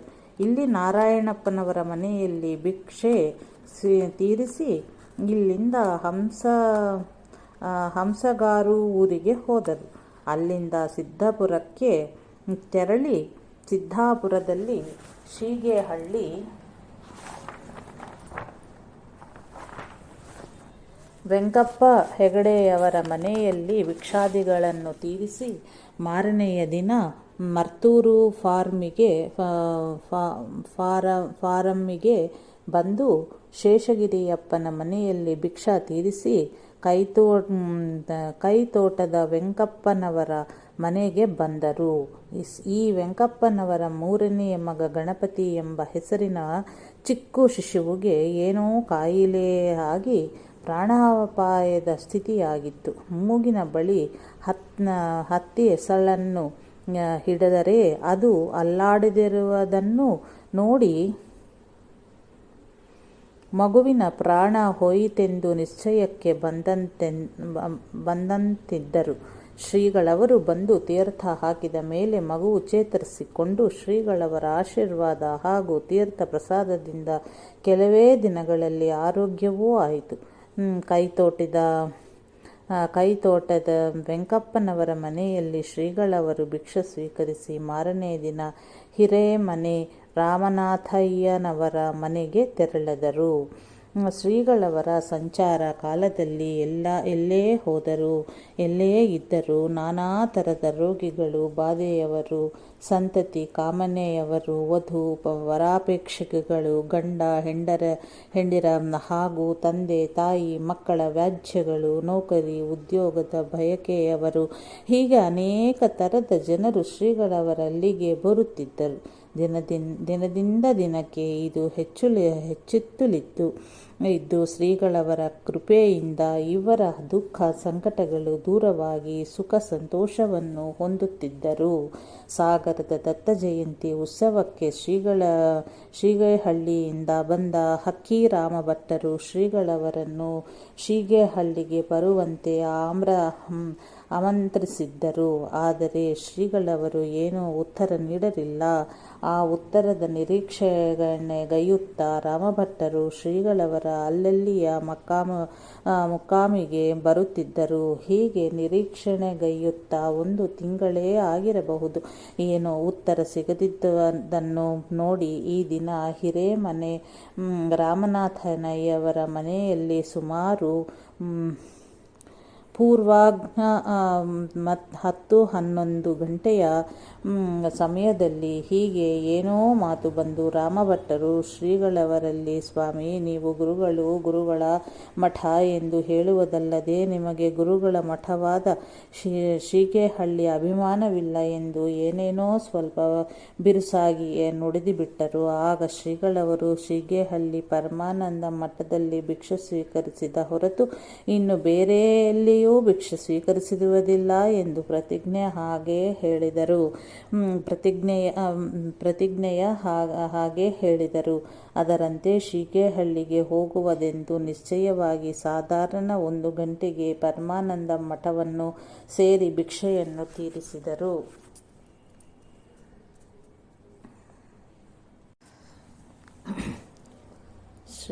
ಶೀಗೇಹಳ್ಳಿ ದಾಸನವಮಿ ಇಸವಿ 1950. ಶ್ರೀಗಳವರು ಶೀಗೇಹಳ್ಳಿ ಮಠಕ್ಕೆ ಬಂದ ಮರುದಿನವೇ ಮಠದ ಪಾರುಪತ್ಯಗಾರರಾದ ರಾಮಭಟ್ಟರನ್ನು ಕರೆದು, ತಮ್ಮ ಮಠದ ಎಲ್ಲ ಸಾಮಾನುಗಳನ್ನು ಒಂದು ಕಡೆಗೆ ಇಟ್ಟುಬಿಡು. ನಾನು ಇಲ್ಲಿಂದ ತೆರಳುವವರೆಗೆ ಮಠದ ಯಾವ ಸಾಮಾನು ಖರ್ಚಾಗಬಾರದು ಎಂದು ಹೇಳಿ ಮಾಸ್ತರರನ್ನು ಕರೆದು, ಗಣಪತಿ, ಬೇಕಾದ ಸಾಮಾನುಗಳನ್ನು ತರಿಸು ಎಂದ ಅರ್ಪಣೆ ಇತ್ತರು. ಶ್ರೀಗಳವರ ಹತ್ತಿರ ಮೇಲಿನ ಮನೆ ನಾರಾಯಣಪ್ಪನವರು ಇರುತ್ತಿದ್ದರು. ಹೊರಗಿನ ಎಲ್ಲ ವ್ಯವಹಾರವನ್ನು ಮಾಸ್ತರರು ನೋಡಿಕೊಳ್ಳುತ್ತಿದ್ದರು. ಸಿರಸಿಯಿಂದ ಶೀಗೇಹಳ್ಳಿಗೆ 5-6 ಬಸ್ಸುಗಳು ಸತತವಾಗಿ ಭಕ್ತರ ಸೌಕರ್ಯಕ್ಕಾಗಿ ತಿರುಗಾಡುತ್ತಿದ್ದರೂ ಸಾಕಾಗುತ್ತಿರಲಿಲ್ಲ. ಸಿರಸಿ ಹಾಗೂ ಅಕ್ಕಪಕ್ಕದ ಊರಿನವರಲ್ಲದೆ ಸಾಗರ, ಹೊನ್ನಾವರ, ಕುಮಾಟ ಮುಂತಾದ ಊರುಗಳಿಂದಲೂ ಅಸಂಖ್ಯ ಜನರು ಬರುತ್ತಿದ್ದರು. ತೀರ್ಥ ಪ್ರಸಾದ ಪ್ರವಚನಾದಿಗಳಿಗೆ ಜನರು ಕಿಕ್ಕಿರಿದು ತುಂಬಿಕೊಳ್ಳುತ್ತಿದ್ದರು. ಭಿಕ್ಷಕರು ತಂಡೋಪತಂಡವಾಗಿ ಬರುತ್ತಿದ್ದು ಎಲ್ಲರಿಗೂ ಮುಕ್ತ ದ್ವಾರವಾಗಿ ಅನ್ನ ಸಂತರ್ಪಣೆಯೂ ಆಗುತ್ತಿತ್ತು. ಹೀಗೆ ಶೀಗೇಹಳ್ಳಿಯಲ್ಲಿ ಶ್ರೀಗಳವರ ವಾಸ್ತವ್ಯವೆಂದರೆ ನಿತ್ಯೋತ್ಸವವೇ ಆಗಿತ್ತು. ಆಗ ಹಣ್ಣು ಕಾಯಿ ಮುಂತಾದ ಅಂಗಡಿಗಳ ಸಂತೆಯೂ ಸೇರಿತ್ತು. ಈ ಸಂತೆಯ ಅಂಗಡಿಗಳಲ್ಲಿ ಸಿರಿಸಿಯ ಲಕ್ಷ್ಮಣರಾವ್ ಕಾಮತ್ ಎಂಬುವವರದು ಇರುತ್ತಿತ್ತು. ಇವರು ಮುಂದೆಂದೂ ದಿನ ದಂಪತಿ ಸಮೇತವಾಗಿ ಶ್ರೀಗಳವರ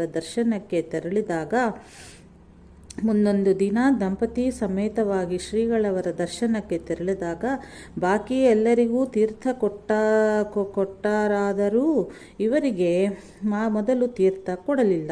ಕೊನೆಗೆ ಶ್ರೀಗಳವರು ಇವರ ಕೈ ಹಿಡಿದು, ತಮ್ಮ, ನಿನಗೆ ತೀರ್ಥ ಬೇಕೆಂದಾದರೆ ನಿನ್ನ ಕುಲಧರ್ಮದಂತೆ ಯಜ್ಞೋಪವೀತ ಧರಿಸಿಕೊಂಡರೆ ಮಾತ್ರ ತೀರ್ಥ ಕೊಡುವನು ಎಂದರು.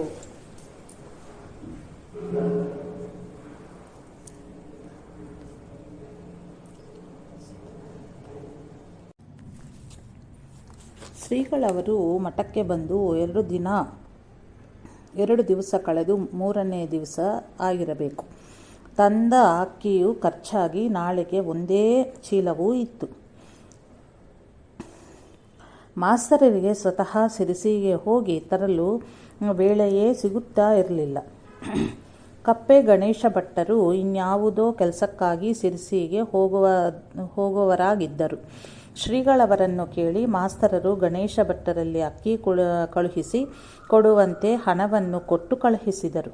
ಮಾರನೆಯ ದಿನ 10-11 ಗಂಟೆಯಾದರೂ ಅಕ್ಕಿ ಬಾರದಿದ್ದದನ್ನು ನೋಡಿ ಶ್ರೀಗಳವರಿಗೆ ತಿಳಿಸಿ ಮಾಸ್ತರರು ಸ್ವತಃ ಸಿರಿಸಿಗೆ ಅಕ್ಕಿ ತರಲು ಹೋದರು. ಆವಾಗ ಇನ್ನೂ ಧಾನ್ಯ ನಿಯಂತ್ರಣದ ಕಾಯಿದೆ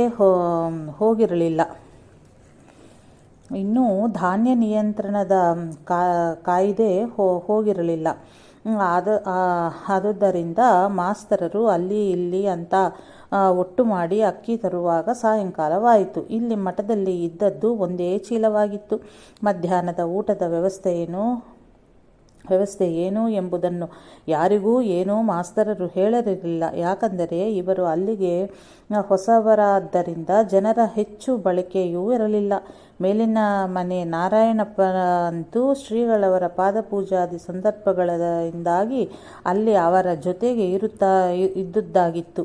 ನಿತ್ಯದಂತೆ ಊಟವೇನೋ ಬಂದ ಸಹಸ್ರಾರು ಜನರಿಗೆ ನಡೆದಿತ್ತು. ಸಾಯಂಕಾಲ ಸಿರಿಸಿಯಿಂದ ಬರುವಾಗ ದಾರಿಯುದ್ದಕ್ಕೂ ಮಾಸ್ತರರು ಮಧ್ಯಾಹ್ನ ಅಕ್ಕಿಗೆ ಏನು ಮಾಡಿದರೋ ಏನೋ. ಶ್ರೀಗಳವರ ಜೊತೆಗೆ ನಾವಿದ್ದು ಏನೂ ಮಾಡದಂತಾಯಿತು. ಬಂದ ಜನರು ಹಾಗೆ ಹೋದರೆ ಶ್ರೀಗಳವರು ಎಷ್ಟು ನೊಂದುಕೊಂಡಾರು ಇತ್ಯಾದಿಗಾಗಿ ಯೋಚಿಸುತ್ತಾ ಮಠಕ್ಕೆ ಬಂದವರೇ ಉಗ್ರಾಣಕ್ಕೆ ಹೋಗಿ ನೋಡುತ್ತಾರೆ. ಬೆಳಿಗ್ಗೆ ಇದ್ದ ಅಕ್ಕಿ ಮೂಟೆ ಹಾಗೆಯೇ ಇದೆ. ಅಡಿಗೆ ಮನೆಗೆ ಹೋಗಿ ವಿಚಾರ ಮಾಡುವಾಗ ಎಲ್ಲಿಂದ ಬಂತು ಎಂಬುದು ನಮಗೆ ಗೊತ್ತಿಲ್ಲ. ಅಕ್ಕಿಯಂತೂ ದಿನನಿತ್ಯದಂತೆ ದುಗ್ಗಪ್ಪನವರು ಹಸನು ಮಾಡಿಸಿ ಕೊಟ್ಟಿದ್ದಾರೆ ಎಂದು ಸಾಗರದ ಕೆಲಸೆಯವರು ಆಗಿದ್ದ ಅಲ್ಲಿಯ ಅಡಿಗೆಯವರು ತಿಳಿಸಿದರು. ಹಾಗಾದರೆ ನಾರಾಯಣಪ್ಪನೇ ವ್ಯವಸ್ಥೆ ಮಾಡಿಸಿರಬೇಕೆಂದುಕೊಂಡು ಮಾಸ್ತರರು ಮೇಲಿನ ಮನೆ ನಾರಾಯಣಪ್ಪನಲ್ಲಿ ಕೇಳಿದಾಗ, ನಾನೇನೂ ಮಾಡಿಲ್ಲ, ಅಲ್ಲದೆ ಆ ಕಡೆಗೆ ನಾನು ಹೋಗಲೇ ಇಲ್ಲ, ವೇಳೆಯೂ ಸಿಗಲಿಲ್ಲ ಎಂದು ಉತ್ತರಿಸಿದರು. ದುಗ್ಗಪ್ಪನವರನ್ನು ಕೇಳಿದರೆ, ಮಠದಿಂದಲೂ ನಾನು ಅಕ್ಕಿ ಕೊಡಲಿಲ್ಲ ಎಂದರು. ಹಾಗಾದರೆ ಆ ದಿನದ ಸಹಸ್ರಾರು ಜನರ ಸಂತರ್ಪಣೆ ಹೇಗಾಯಿತು ಎಂದು ರಾತ್ರಿ ವಿಚಾರ ಮಾಡುವಾಗ ಇದು ಶ್ರೀಗಳವರ ಮಹಿಮೆಯೇ ಸರಿ ಎಂದು ಇವರಿಗೆ ಮನದಟ್ಟಾಯಿತು. ಹಿಂದು ಮುಂದು ಬಾರದಿದ್ದಷ್ಟು ಅಕ್ಕಿಯನ್ನು ಆ ದಿನ ಹಳ್ಳಿಯಿಂದ ಬರುವವರೆಲ್ಲರೂ ತಮ್ಮ ಯೋಗ್ಯತೆಯಿಂದ ತಂದಿದ್ದರು. ಇದೇನು ಯಾರಾದರೂ ಅವರಿಗೆ ಹೇಳಿದ್ದೋ ಇಲ್ಲ.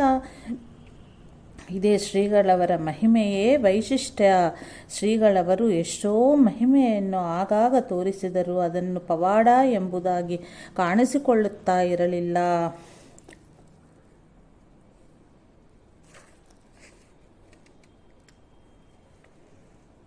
ಪತಿಹೀನಳಾದ ಮೂಕಾಂಬಿಕೆ ಎಂಬುವವಳು ತನ್ನ 2-3 ಮಕ್ಕಳ ಜೊತೆ ಹಿಂದೆ ವರದಾಮೂಲಕ್ಕೆ ಶ್ರೀಗಳವರು ಹೋದಾಗ ಅಲ್ಲಿಗೆ ಬಂದಿದ್ದಳು. ಹಿರಿಯವನಾದ ಗಣಪತಿ ಎಂಬ ಹುಡುಗನಿಗೆ ಏನೋ ಕಾಯಿಲೆ ಆಗಿತ್ತು. ಆ ಮುಕ್ಕಾಮಿನಲ್ಲಿ ಶ್ರೀಗಳವರಿಗೆ ಹೆಚ್ಚು ಸಮಯವಿಲ್ಲದ್ದರಿಂದ ಅವರಿಗೆ ದಾರಿ ಖರ್ಚಿಗೆ ಕೊಟ್ಟು ಶೀಗೆಹಳ್ಳಿಗೆ ಬರುವಂತೆ ಹೇಳಿದ್ದರು. ಅದರಂತೆ ಶೀಗೆಹಳ್ಳಿಗೆ ಅವರೂ ಬಂದಿದ್ದು ಮಹಡಿಯ ಮೇಲೆ ಮುಖಮಂಟಪದಲ್ಲಿ ತಂಗಿದ್ದರು. ನಿತ್ಯದ ಕಾರ್ಯಕ್ರಮದಂತೆ ಶ್ರೀಗಳವರ ಪ್ರವಚನವು ಸಾಗುತ್ತಿತ್ತು. ಆ ಹುಡುಗನು ವ್ಯಾಧಿಯನ್ನು ಸಹಿಸಲಾರದೆ ಆಗಾಗ ಗುರುವೇ ಎಂದು ಜೋರಾಗಿ ಕೂಗುಕೊಳ್ಳುತ್ತಿದ್ದನು. ಹಾಗೆ ಕೂಗುತ್ತಿರುವಾಗ ದಯಾಮಯವಾದ ಸದ್ಗುರು ಪ್ರವಚನ ಮಧ್ಯದಲ್ಲಿಯೇ ಅಲ್ಲಿಗೆ ಹೋಗಿ ತೀರ್ಥ ಪ್ರೋಕ್ಷಿಸಿ ಸಮಾಧಾನಗೊಳಿಸಿ ಬಂದು ಮತ್ತೆ ಪ್ರವಚನವನ್ನು ಮುಂದುವರಿಸುತ್ತಿದ್ದರು. ಅಂತೂ ಹೆಚ್ಚು ಕಡಿಮೆ 4-5 ಸಲ ಶ್ರೀಗಳವರು ಹೋಗಿ ಬಂದು ಮಾಡಿರಬಹುದು. ಅನಂತರ 2-3 ದಿವಸಗಳಲ್ಲಿ ಶ್ರೀ ಗುರು ಸ್ಮರಣೆಗೈಯುತ್ತಲೇ ಆ ಹಸುವನ್ನು ನೀಗಿದನು. ಈತನ ತಮ್ಮನಾದ ರಾಮಚಂದ್ರನು ಇನ್ನೂ ಸಣ್ಣ ಹುಡುಗ. ಅಬಲೆಯಾದ ಆ ಹೆಂಗಸು ತಾನೇ ಏನೋ ಮಾಡುತ್ತಾಳೆ. ಭಕ್ತರಿಗೆ ಹೇಳಿ ಶವಸಂಸ್ಕಾರದ ವ್ಯವಸ್ಥೆಯನ್ನು ಶ್ರೀಗಳವರು ಮಾಡಿಸಿದರು. ಅನಂತರ ಈತನ ಉತ್ತರ ಕ್ರಿಯೆಯನ್ನು ಹೇಗೆ ಮಾಡುವುದೆಂದು ಕೇಳಲು ಸೇರಿದ್ದ ವೈದಿಕರು ಹಾಗೂ ಮಠದವರು ಕೂಡ ಇವಳನ್ನು ಗೋಕರ್ಣಕ್ಕೆ ಕಳುಹಿಸಬೇಕೆಂದರು. ಶ್ರೀಗಳವರು, ಇಲ್ಲಿಯೇ ನೀವೆಲ್ಲ ಸೇರಿ ಮಾಡಲಾಗುವುದಿಲ್ಲವೇ? ಆ ಬಡ ಹೆಂಗಸು ಏನು ಮಾಡುತ್ತಾಳೆ ಎಂದು ಹೇಳಿದರು. ಈ ಕಾರ್ಯವು ಗೋಕರ್ಣದಲ್ಲೇ ಆಗಬೇಕು ಎಂದು ಎಲ್ಲರೂ ಮುಕ್ತಕಂಠದಿಂದ ಹೇಳಲು ಶ್ರೀಗಳವರು ಸುಮ್ಮನಾದರು. ಏನೂ ಹೇಳಲಿಲ್ಲ.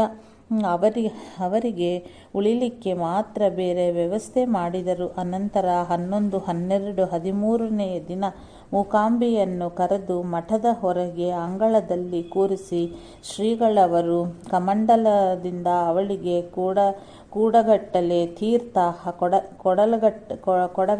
ತೀರ್ಥ ಹಾಕಿದರು.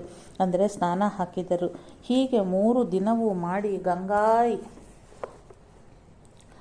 ಈಗ ನೀನು ಶುದ್ಧಳಾದೆ, ಮಗುವ ಪ್ರಯುಕ್ತ ಇನ್ನೇನೂ ನೀನು ಮಾಡುವ ಅವಶ್ಯಕತೆ ಇಲ್ಲ ಎಂದು ಹೇಳಿ ಆಶೀರ್ವದಿಸಿದರು.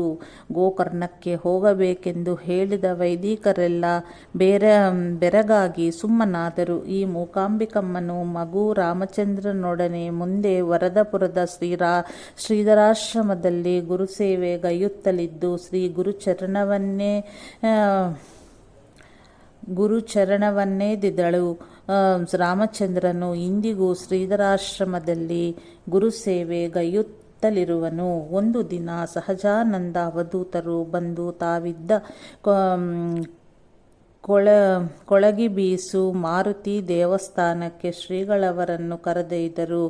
ಆವಾಗ ದೇವಸ್ಥಾನವೆಂದರೆ ಒಂದು ಹಳೆಯ ಕಟ್ಟಡವಾಗಿ ಬೀಳುವ ಸ್ಥಿತಿಯಲ್ಲಿ ಇತ್ತು. ಆ ಕಟ್ಟಡದಲ್ಲಿಯೇ ಅವಧೂತರ ವಾಸ್ತವ್ಯವಿದ್ದು ಈಗಾಗಲೇ ಅಲ್ಲಿ ಅನೇಕರು ಭಕ್ತರಾಗಿದ್ದರು. ಈ ದೇವಸ್ಥಾನವನ್ನು ಇದರ ಪಕ್ಕದಲ್ಲಿ ಸ್ವಲ್ಪ ದೂರಕ್ಕೆ ಬದಲಾಯಿಸಿ ಅಲ್ಲಿ ಹೊಸದಾಗಿ ಮಾಡಬೇಕೆಂಬ ವಿಚಾರ ಉಂಟಾಗಿ ಶ್ರೀಗಳವರ ಅನುಮತಿಯನ್ನು ಪಡೆದು ಇದಕ್ಕೆ ತಳವಾಯ ತೆಗೆಸಿಟ್ಟಿದ್ದರು. ದೇವಸ್ಥಾನದ ಶಿಲಾನ್ಯಾಸವು ಶ್ರೀಗಳವರ ಅಮೃತ ಹಸ್ತದಿಂದಲೇ ಆಗಬೇಕೆಂದು ಅವಧೂತರು ಈವಾಗ ಶ್ರೀಗಳವರನ್ನು ಕರೆದೊಯ್ದರು. ಶ್ರೀಗಳವರು ಶೀಗೆಹಳ್ಳಿಯಿಂದ ಅಲ್ಲಿಗೆ ಹೋಗಿ ರಾತ್ರಿ ಅಲ್ಲಿಯೇ ವಿಶ್ರಾಂತಿಗೈದು ಮಾರನೇ ದಿನ ಶಿಲಾನ್ಯಾಸವನ್ನು ಮಾಡಿ ಪುನಃ ಶೀಗೆಹಳ್ಳಿಗೆ ಬಂದರು. ಇನ್ನೊಂದು ದಿನ ಶೀಗೆಹಳ್ಳಿಗೆ ಸಮೀಪದ ಕತ್ತರಿಮನೆ ಪುಟ್ಟಪ್ಪ ಎಂಬುವವರು ಆಗ್ರಹದ ಮೇರೆಗೆ ಶ್ರೀಗಳವರು ಮಠದಲ್ಲಿಯ ನಿತ್ಯದ ಕಾರ್ಯಕ್ರಮಗಳನ್ನು ತೀರಿಸಿ ಸಾಯಂಕಾಲ ಇವರ ಮನೆಗೆ ಹೋಗಿ ಪಾದಪೂಜೆಯನ್ನು ಸ್ವೀಕರಿಸಿ ಅಲ್ಲಿಯೇ ವಿಶ್ರಾಂತಿಗೈದರು. ಈ ಪುಟ್ಟಪ್ಪನವರು ಹಿಂದೆ ಶ್ರೀಗಳವರು ಚಿಕ್ಕಮಗಳೂರಿನಲ್ಲಿ ಇದ್ದಾಗ ಕೆಲವು ದಿನ ಸೇವೆಗೈದು ಹೇಳದೆ ಕೇಳದೆ ಪರಾರಿ ಆಗಿದ್ದರಂತೆ. ಇವರ ಮನೆಗೆ ಹೋದಾಗ ಏನೋ ಪ್ರಸಂಗವಶಾತ್ ಮಾತು ಬಂದು ಶ್ರೀಗಳವರು, ತಮ್ಮ, ನೀವು ಮತ್ತು ಸಹಜಾನಂದ ಅವಧೂತಕರ ಪೂರ್ವಾಶ್ರಮದ ಮಗನಾದ ರಾಮಚಂದ್ರ ಚಿಕ್ಕಮಗಳೂರಿನಲ್ಲಿ ನಿನ್ನ ಸೇವೆ ಮಾಡುತ್ತಿದ್ದವರು. ಹೇಳದೆ ಕೇಳದೆ ಓಡಿ ಹೋದಿರಲ್ಲ, ನಿಮ್ಮನ್ನು ಹೇಗೆ ನಂಬಬೇಕು ಎಂದು ಏನೋ ವಿನೋದದಿಂದಲೇ ಹೇಳಿದರು. ಮಾರನೇ ದಿನ ಸ್ನಾನಾದಿಗಳನ್ನು ತೀರಿಸಿ ಶ್ರೀಗಳವರು ಮಠಕ್ಕೆ ಬಂದರು. ಮಾಘಪದ್ಯ ನವಮಿ ಎಂದರೆ ಮಾಘವದ್ಯ ನವಮಿ ಎಂದರೆ ದಾಸನವಮಿಯು ಸಮೀಪಿಸುತ್ತಿತ್ತು. ಸಜ್ಜನಗಢದಲ್ಲಿ ಈ ವರ್ಷ ಶ್ರೀಗಳವರ ನೇತೃತ್ವದಲ್ಲಿಯೇ ಈ ಉತ್ಸವ ನಡೆಯಬೇಕೆಂದು ಶ್ರೀಗಳವರಲ್ಲಿ ಅವರು ಪ್ರಾರ್ಥಿಸಿಕೊಂಡಿದ್ದರು. ಆಗ ಸಜ್ಜನಗಢದಲ್ಲಿ ಇವಾಗಿನಷ್ಟು ಆರ್ಥಿಕ ಅನುಕೂಲತೆ ಇರಲಿಲ್ಲ. ಈ ಉತ್ಸವಕ್ಕಾಗಿಯೇ ಶ್ರೀಗಳವರು ಆರ್ಥಿಕ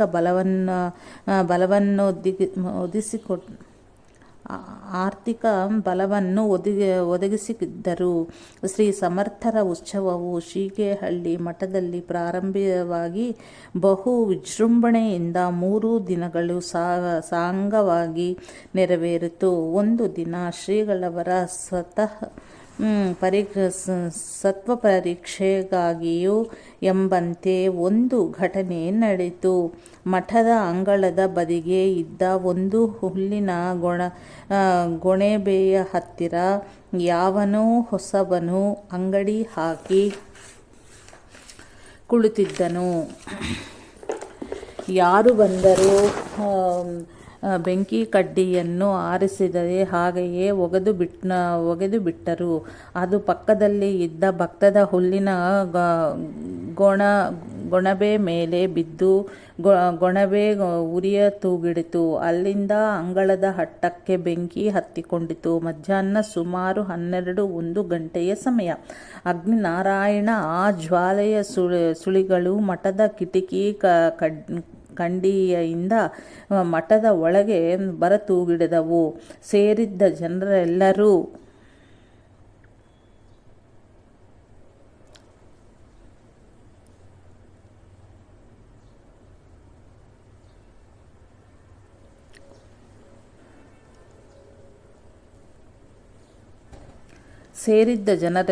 ಕೂಡ ತಂಬಿಗೆ, ಡಬ್ಬ ಮುಂತಾದ ಕೈಗೆ ಸಿಕ್ಕಿದ ಪಾತ್ರೆಗಳಲ್ಲಿ ಗುಡ್ಡದ ಕೆಳಗಿನ ಸ್ನಾನದ ಕೆರೆಯಿಂದ ನೀರನ್ನು ತಂದು ಅಗ್ನಿಶಮನ ಕಾರ್ಯದಲ್ಲಿ ನಿರತರಾದರು.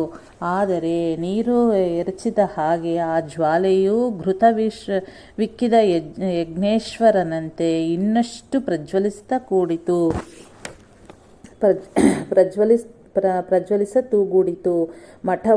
ಮಠವೂ ಕೂಡ ಸುಟ್ಟು ಹೋಗುವುದೋ ಎಂಬ ಭಯದಿಂದ ಹಾಹಾಕಾರವಾಗಿತ್ತು. ಶ್ರೀಗಳವರು ಭಿಕ್ಷೆ ತೀರಿಸಿ ಆಚಮನ ಮಾಡಿ ಮುಖಶುದ್ಧಿಗೆ ಕೊಟ್ಟ ತುಳಸಿ ದಳವನ್ನು ಜಗಿಯುತ್ತಾ ಶಾಂತವಾಗಿ ಕುಳಿತಿದ್ದರು. ಹೊರಗಿನ ಹಾಹಾಕಾರವು ಒಳಗಿದ್ದವರಿಗೆ ಕೇಳಿಸಿರಲಿಲ್ಲ. ಒಬ್ಬನು ಗಾಬರಿಯಿಂದ ಬಂದು ಸಮಾಚಾರವನ್ನು ಹೇಳಿದಾಗ ಶ್ರೀಗಳವರು ಕೂಡಲೇ ಹೊರಗೆ ಬಂದರು. ಮಹಾದ್ವಾರದಲ್ಲಿ ನಿಂತು, ಇಂತಹ ಉತ್ಸವದ ಸಮಯದಲ್ಲಿ ಉಪದ್ರವ ಕೊಡುವ ಇಚ್ಛೆ ಯಾಕೆ ಮಾಡಿದೆ? ಇಲ್ಲಿಗೆ ಶಾಂತವಾಗು ಎಂದು ಸ್ಪಷ್ಟವಾಗಿ ಉಚ್ಚರಿಸಿ ಕಮಂಡಲು ತೀರ್ಥ ಹಾಕಿ ಅಗ್ನಿಯನ್ನು ಶಾಂತಗೊಳಿಸಿದರು. ಯಾರಾದರೂ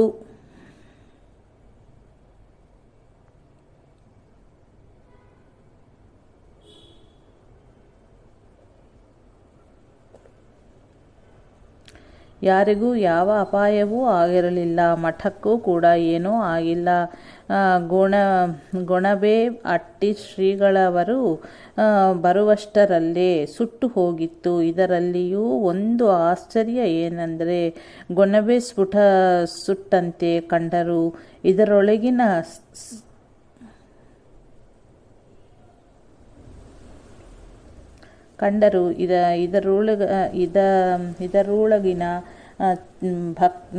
ಭತ್ತವು ಏನೂ ಸುಟ್ಟಿರಲಿಲ್ಲ.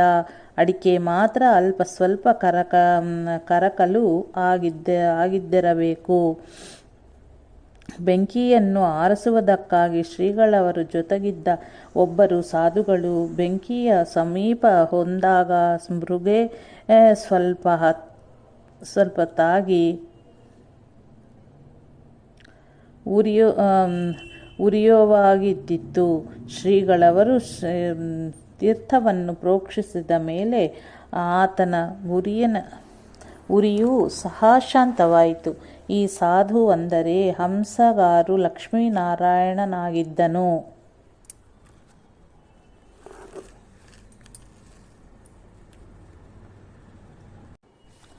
ಸಜ್ಜನಗಡಕ್ಕೆ ಶ್ರೀಗಳವರು ಈಗ ಬರುವುದಿಲ್ಲ.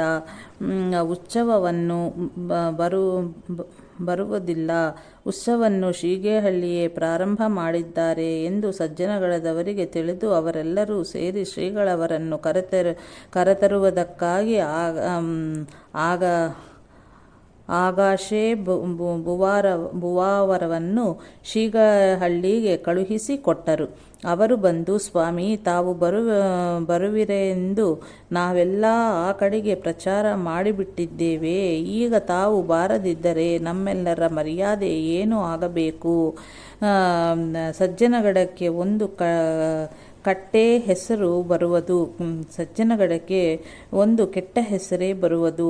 ಅಲ್ಲದೆ ಉತ್ಸವಕ್ಕೆ ಹಣವೂ ಇಲ್ಲ. ತಾವು ಬಾರದಿದ್ದರೆ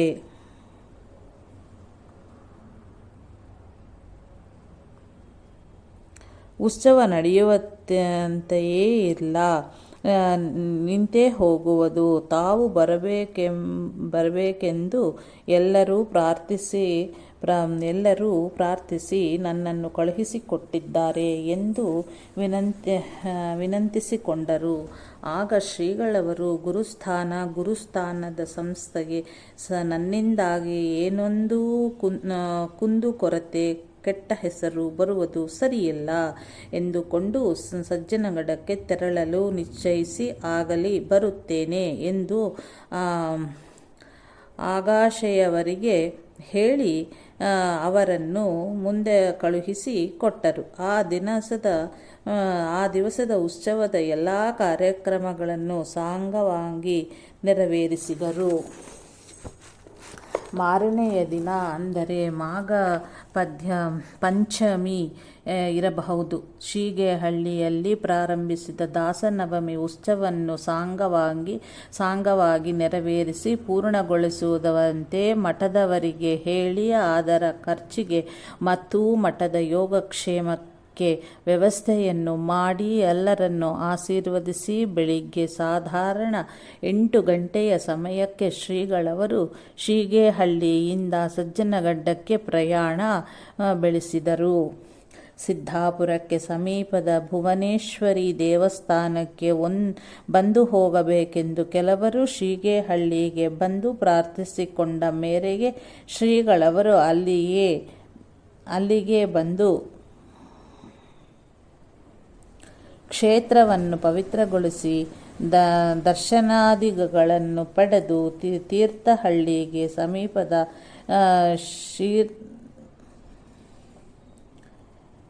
ಶೀರ್ನಲ್ಲಿ ಮಂಜು ಭಟ್ಟರ ಮನೆಗೆ ಅಪರ್ನಾಹ 4 ಗಂಟೆಯ ಸಮಯಕ್ಕೆ ಬಂದು ಮುಷ್ಟಿ ಭಿಕ್ಷೆ ಆಯಿತು.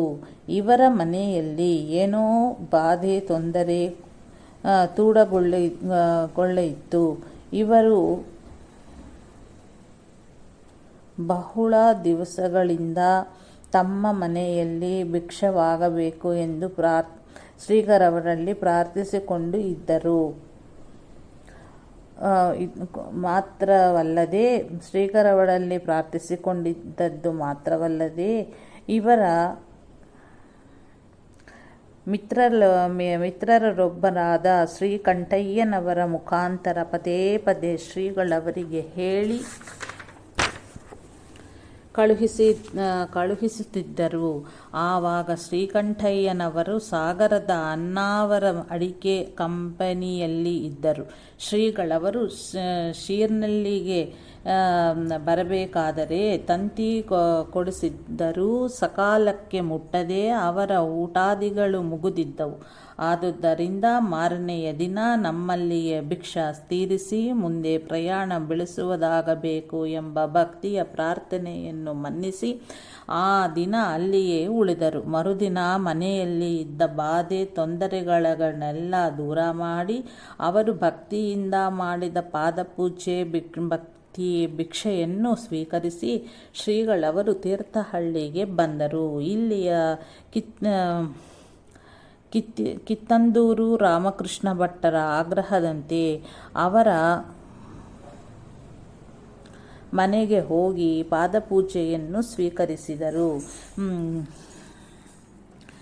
ಕಿತ್ತಂದೂರಿನಲ್ಲಿ ಶ್ರೀಗಳವರ ದರ್ಶನಕ್ಕಾಗಿ ಬಹಳ ಜನರು ಸೇರಿದ್ದರು. ಶ್ರೀಗಳವರು ಎದ್ದು ನಿಂತು ಮಂತ್ರಾಕ್ಷತೆ ಕೊಡುವ ಕಾಲಕ್ಕೆ ಜನರು ಗಡಿಬಿಡಿಯಿಂದಾಗಿ ಹೊರಗಲು ಹಾಕಿದ್ದ ಒಂದು ಮಣೆಯ ಶ್ರೀಗಳವರ ಪಾದದ ಮೇಲೆ ಬಿದ್ದು ಬಿಡಿತು. ಆದರೂ ಅದನ್ನು ಲೆಕ್ಕಿಸದೆ ಮಂತ್ರಾಕ್ಷತೆ ಕೊಡುತ್ತಲೇ ಇದ್ದರು. ಗಡಿಬಿಡಿಯಿಂದ ಜನರು ಆ ಮಣೆಯನ್ನು ತಳೆಯುತ್ತಲೇ ಓಡಾಡಹತ್ತಿದರು. ಮಣೆಯ ಕೆಳಗೆ ಶ್ರೀಗಳವರ ಪಾದವಿದೆ ಎಂಬುದು ಅರಿವು ಯಾರಿಗೂ ಆಗಲಿಲ್ಲ.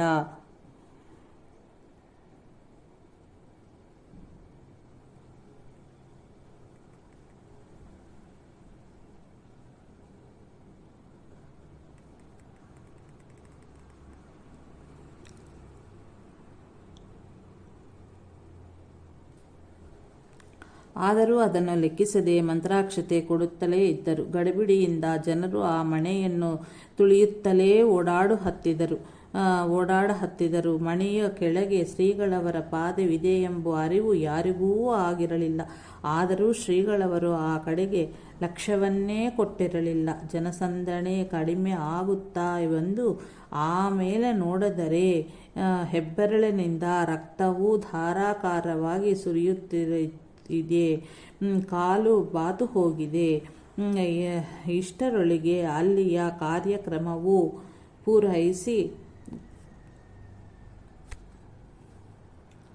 ಪೂರೈಸಿತ್ತು. ಕುಂಟುತ್ತಲೇ ಮುಂದಿನ ಪ್ರಯಾಣಕ್ಕೆ ಕಾರು ಹತ್ತಿದರು. ಕಿತ್ತಂದೂರಿನಿಂದ ಶ್ರೀಗಳವರು ಶಿವಮೊಗ್ಗಕ್ಕೆ ಬಂದು ಆವಾಗಿನ ಜಿಲ್ಲಾಧಿಕಾರಿಗಳ ಮನೆಯಲ್ಲಿ ಅವರು ಭಕ್ತಿಯಿಂದ ಮಾಡಿದ ಪಾದಪೂಜೆಯನ್ನು ಸ್ವೀಕರಿಸಿ ಮುಂದೆ ಹೊರಟರು. ಶ್ರೀಕಂಠಯ್ಯನವರ ಮನೆಯಲ್ಲಿಯೂ ಪಾದಪೂಜೆ ಸ್ವೀಕರಿಸಬೇಕೆಂದು ನಿರ್ಣಯವಾಗಿತ್ತು. ಆದರೆ ಅಲ್ಲಿ ಬಹಳ ಜನ ನೆರೆದಿದ್ದನ್ನು ಕಂಡು ಶ್ರೀಗಳವರು ಇಲ್ಲಿ ಬಹಳ ಹೊತ್ತು ಆಗುವುದು, ಅಲ್ಲದೆ ಈ ಜನ ಮಧ್ಯದಲ್ಲಿ ಕಾಲು ನೋವು ಇನ್ನಷ್ಟು ಜಾಸ್ತಿಯಾಗುವುದೆಂದು ಕಂಡು ಶ್ರೀಕಂಠಯ್ಯನವರ ಮನೆ ಬಾಗಿಲಿನಲ್ಲಿ ಕಾರು ನಿಲ್ಲಿಸಿ ಕಾರಿನಿಂದಲೇ ಅವರಿಗೆ ಫಲಮಂತ್ರಾಕ್ಷತೆಯನ್ನು ಇತ್ತು ಸಜ್ಜನಗಡದ ದಾರಿಯನ್ನು ಹಿಡಿದು ಕಾರಿನಲ್ಲಿ ಮುಂದೆ ತೆರಳಿದರು. ಸ್ವಲ್ಪ ಮುಂದೆ ಹೋಗಿ ದಾರಿಯಲ್ಲಿ ಸಿಗುವ ಒಂದು ಹೊಳೆಯಲ್ಲಿ ಶ್ರೀಗಳವರು ಸ್ನಾನಾಂಗಿಕಾದಿಗಳನ್ನು ತೀರಿಸುವಷ್ಟರಲ್ಲಿ ಕಾರಿನಲ್ಲಿ ಪೆಟ್ರೋಲ್ ಮುಗಿದಿದ್ದರಿಂದ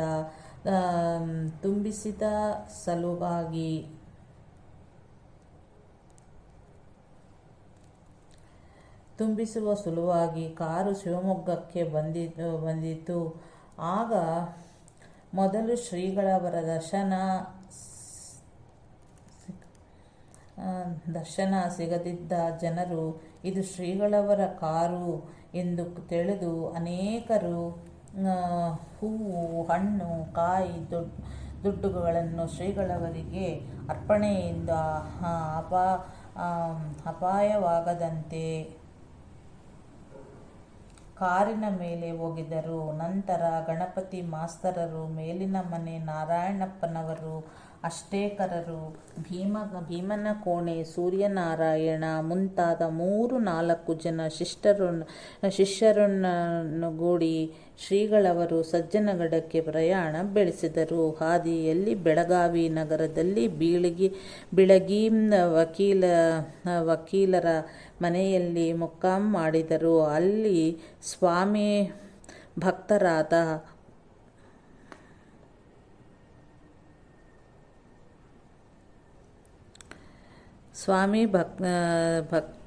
ಭಕ್ತರಾದ ಅಣ್ಣಾಸಾಹೇಬ್ ಗೂಡಖಿಂಡಿಕರ್,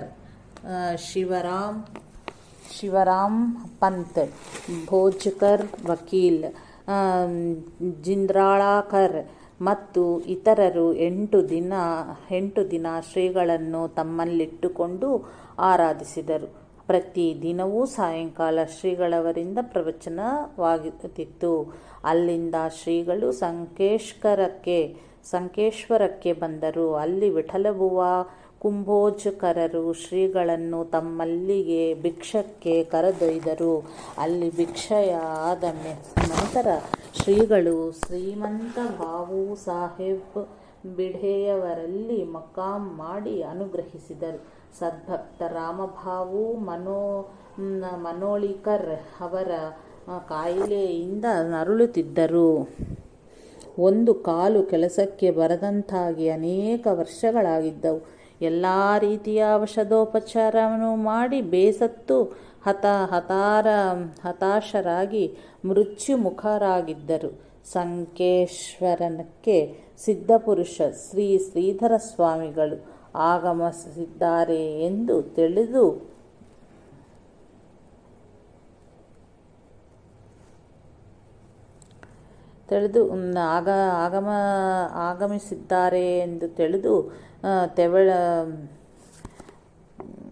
ತೆವಳಿಕೊಂಡು ಬಂದು ಅವರ ಮನೆಯ ಅಂಗಳದಲ್ಲಿ ಕುಳಿತ ಸ್ವಲ್ಪ ಸಮಯದಲ್ಲೇ ಶ್ರೀಗಳವರು ಬಿಢೆಯವರ ಮನೆಯಿಂದ ಹೊರಬಂದು ರಸ್ತೆಯಲ್ಲಿ ಹೋಗಲಾರಂಭಿಸಿದರು. ಈ ಸಂಧಿ ಸಾಧಿಸಿ ಮನೋಳಿಕರರು ಶ್ರೀಗಳವರಿಗೆ ಸಮೀಪಿಸಿದರು. ಇವರಿಗೆ ನಡೆಯಲು ಬರುವುದಿಲ್ಲವೆಂದು ತಿಳಿದು ಶ್ರೀಗಳರು ಅವರ ಅಂಗಳಕ್ಕೆ ದಯಮಾಡಿಸಿದಾಗ ಶ್ರೀಮನೋಳಿಕರರು ಅವರ ಪಾದಗಳನ್ನು ಗಟ್ಟಿಯಾಗಿ ಎಳೆದುಕೊಂಡು ದುಃಖ ತುಂಬಿ ಬಂದು ಅಳಲಾರಂಭಿಸಿದರು. ಶ್ರೀಗಳು ಅವರಲ್ಲಿ ಧೈರ್ಯ ತುಂಬಿ ಮೈಮೇಲೆ ಕೈಯಾಡಿಸಿ, ಭಾಳ ಕಾಳಜಿ ಮಾಡಬೇಡ, ನಿನ್ನ ಎಲ್ಲ ದುಃಖ ನಿವಾರಣೆ ಆಗಿ ನೀನು ಆರೋಗ್ಯವಂತನಾಗುವೆ ಎಂದು ಆಶೀರ್ವದಿಸಿ ಕಮಂಡಲುವಿನಲ್ಲಿದ್ದ ತೀರ್ಥವನ್ನು ಕೊಟ್ಟು ಕೊಲ್ಹಾಪುರ ಮಾರ್ಗವಾಗಿ ಸಜ್ಜನಗಡ ತಲುಪಿದರು. ಇತ್ತ ಮನೋಳಿಕರರು ದೇಹಾರೋಗ್ಯವು ಶ್ರೀ ಸದ್ಗುರುಗಳ ಕೃಪೆಯಿಂದ 1 ತಿಂಗಳಲ್ಲಿ ಪೂರ್ಣ ಸುಧಾರಿಸಿ ಅವರ ಕಾಲಿನ ಬಾಧೆಯೂ ನಿವಾರಕೊಂಡು ಸನ್ಯಾಸಿ ನಡೆಯುತ್ತಲಾರಂಭಿಸಿ ಪ್ರಪಂಚ ಹಾಗೂ ಪರಮಾರ್ಥ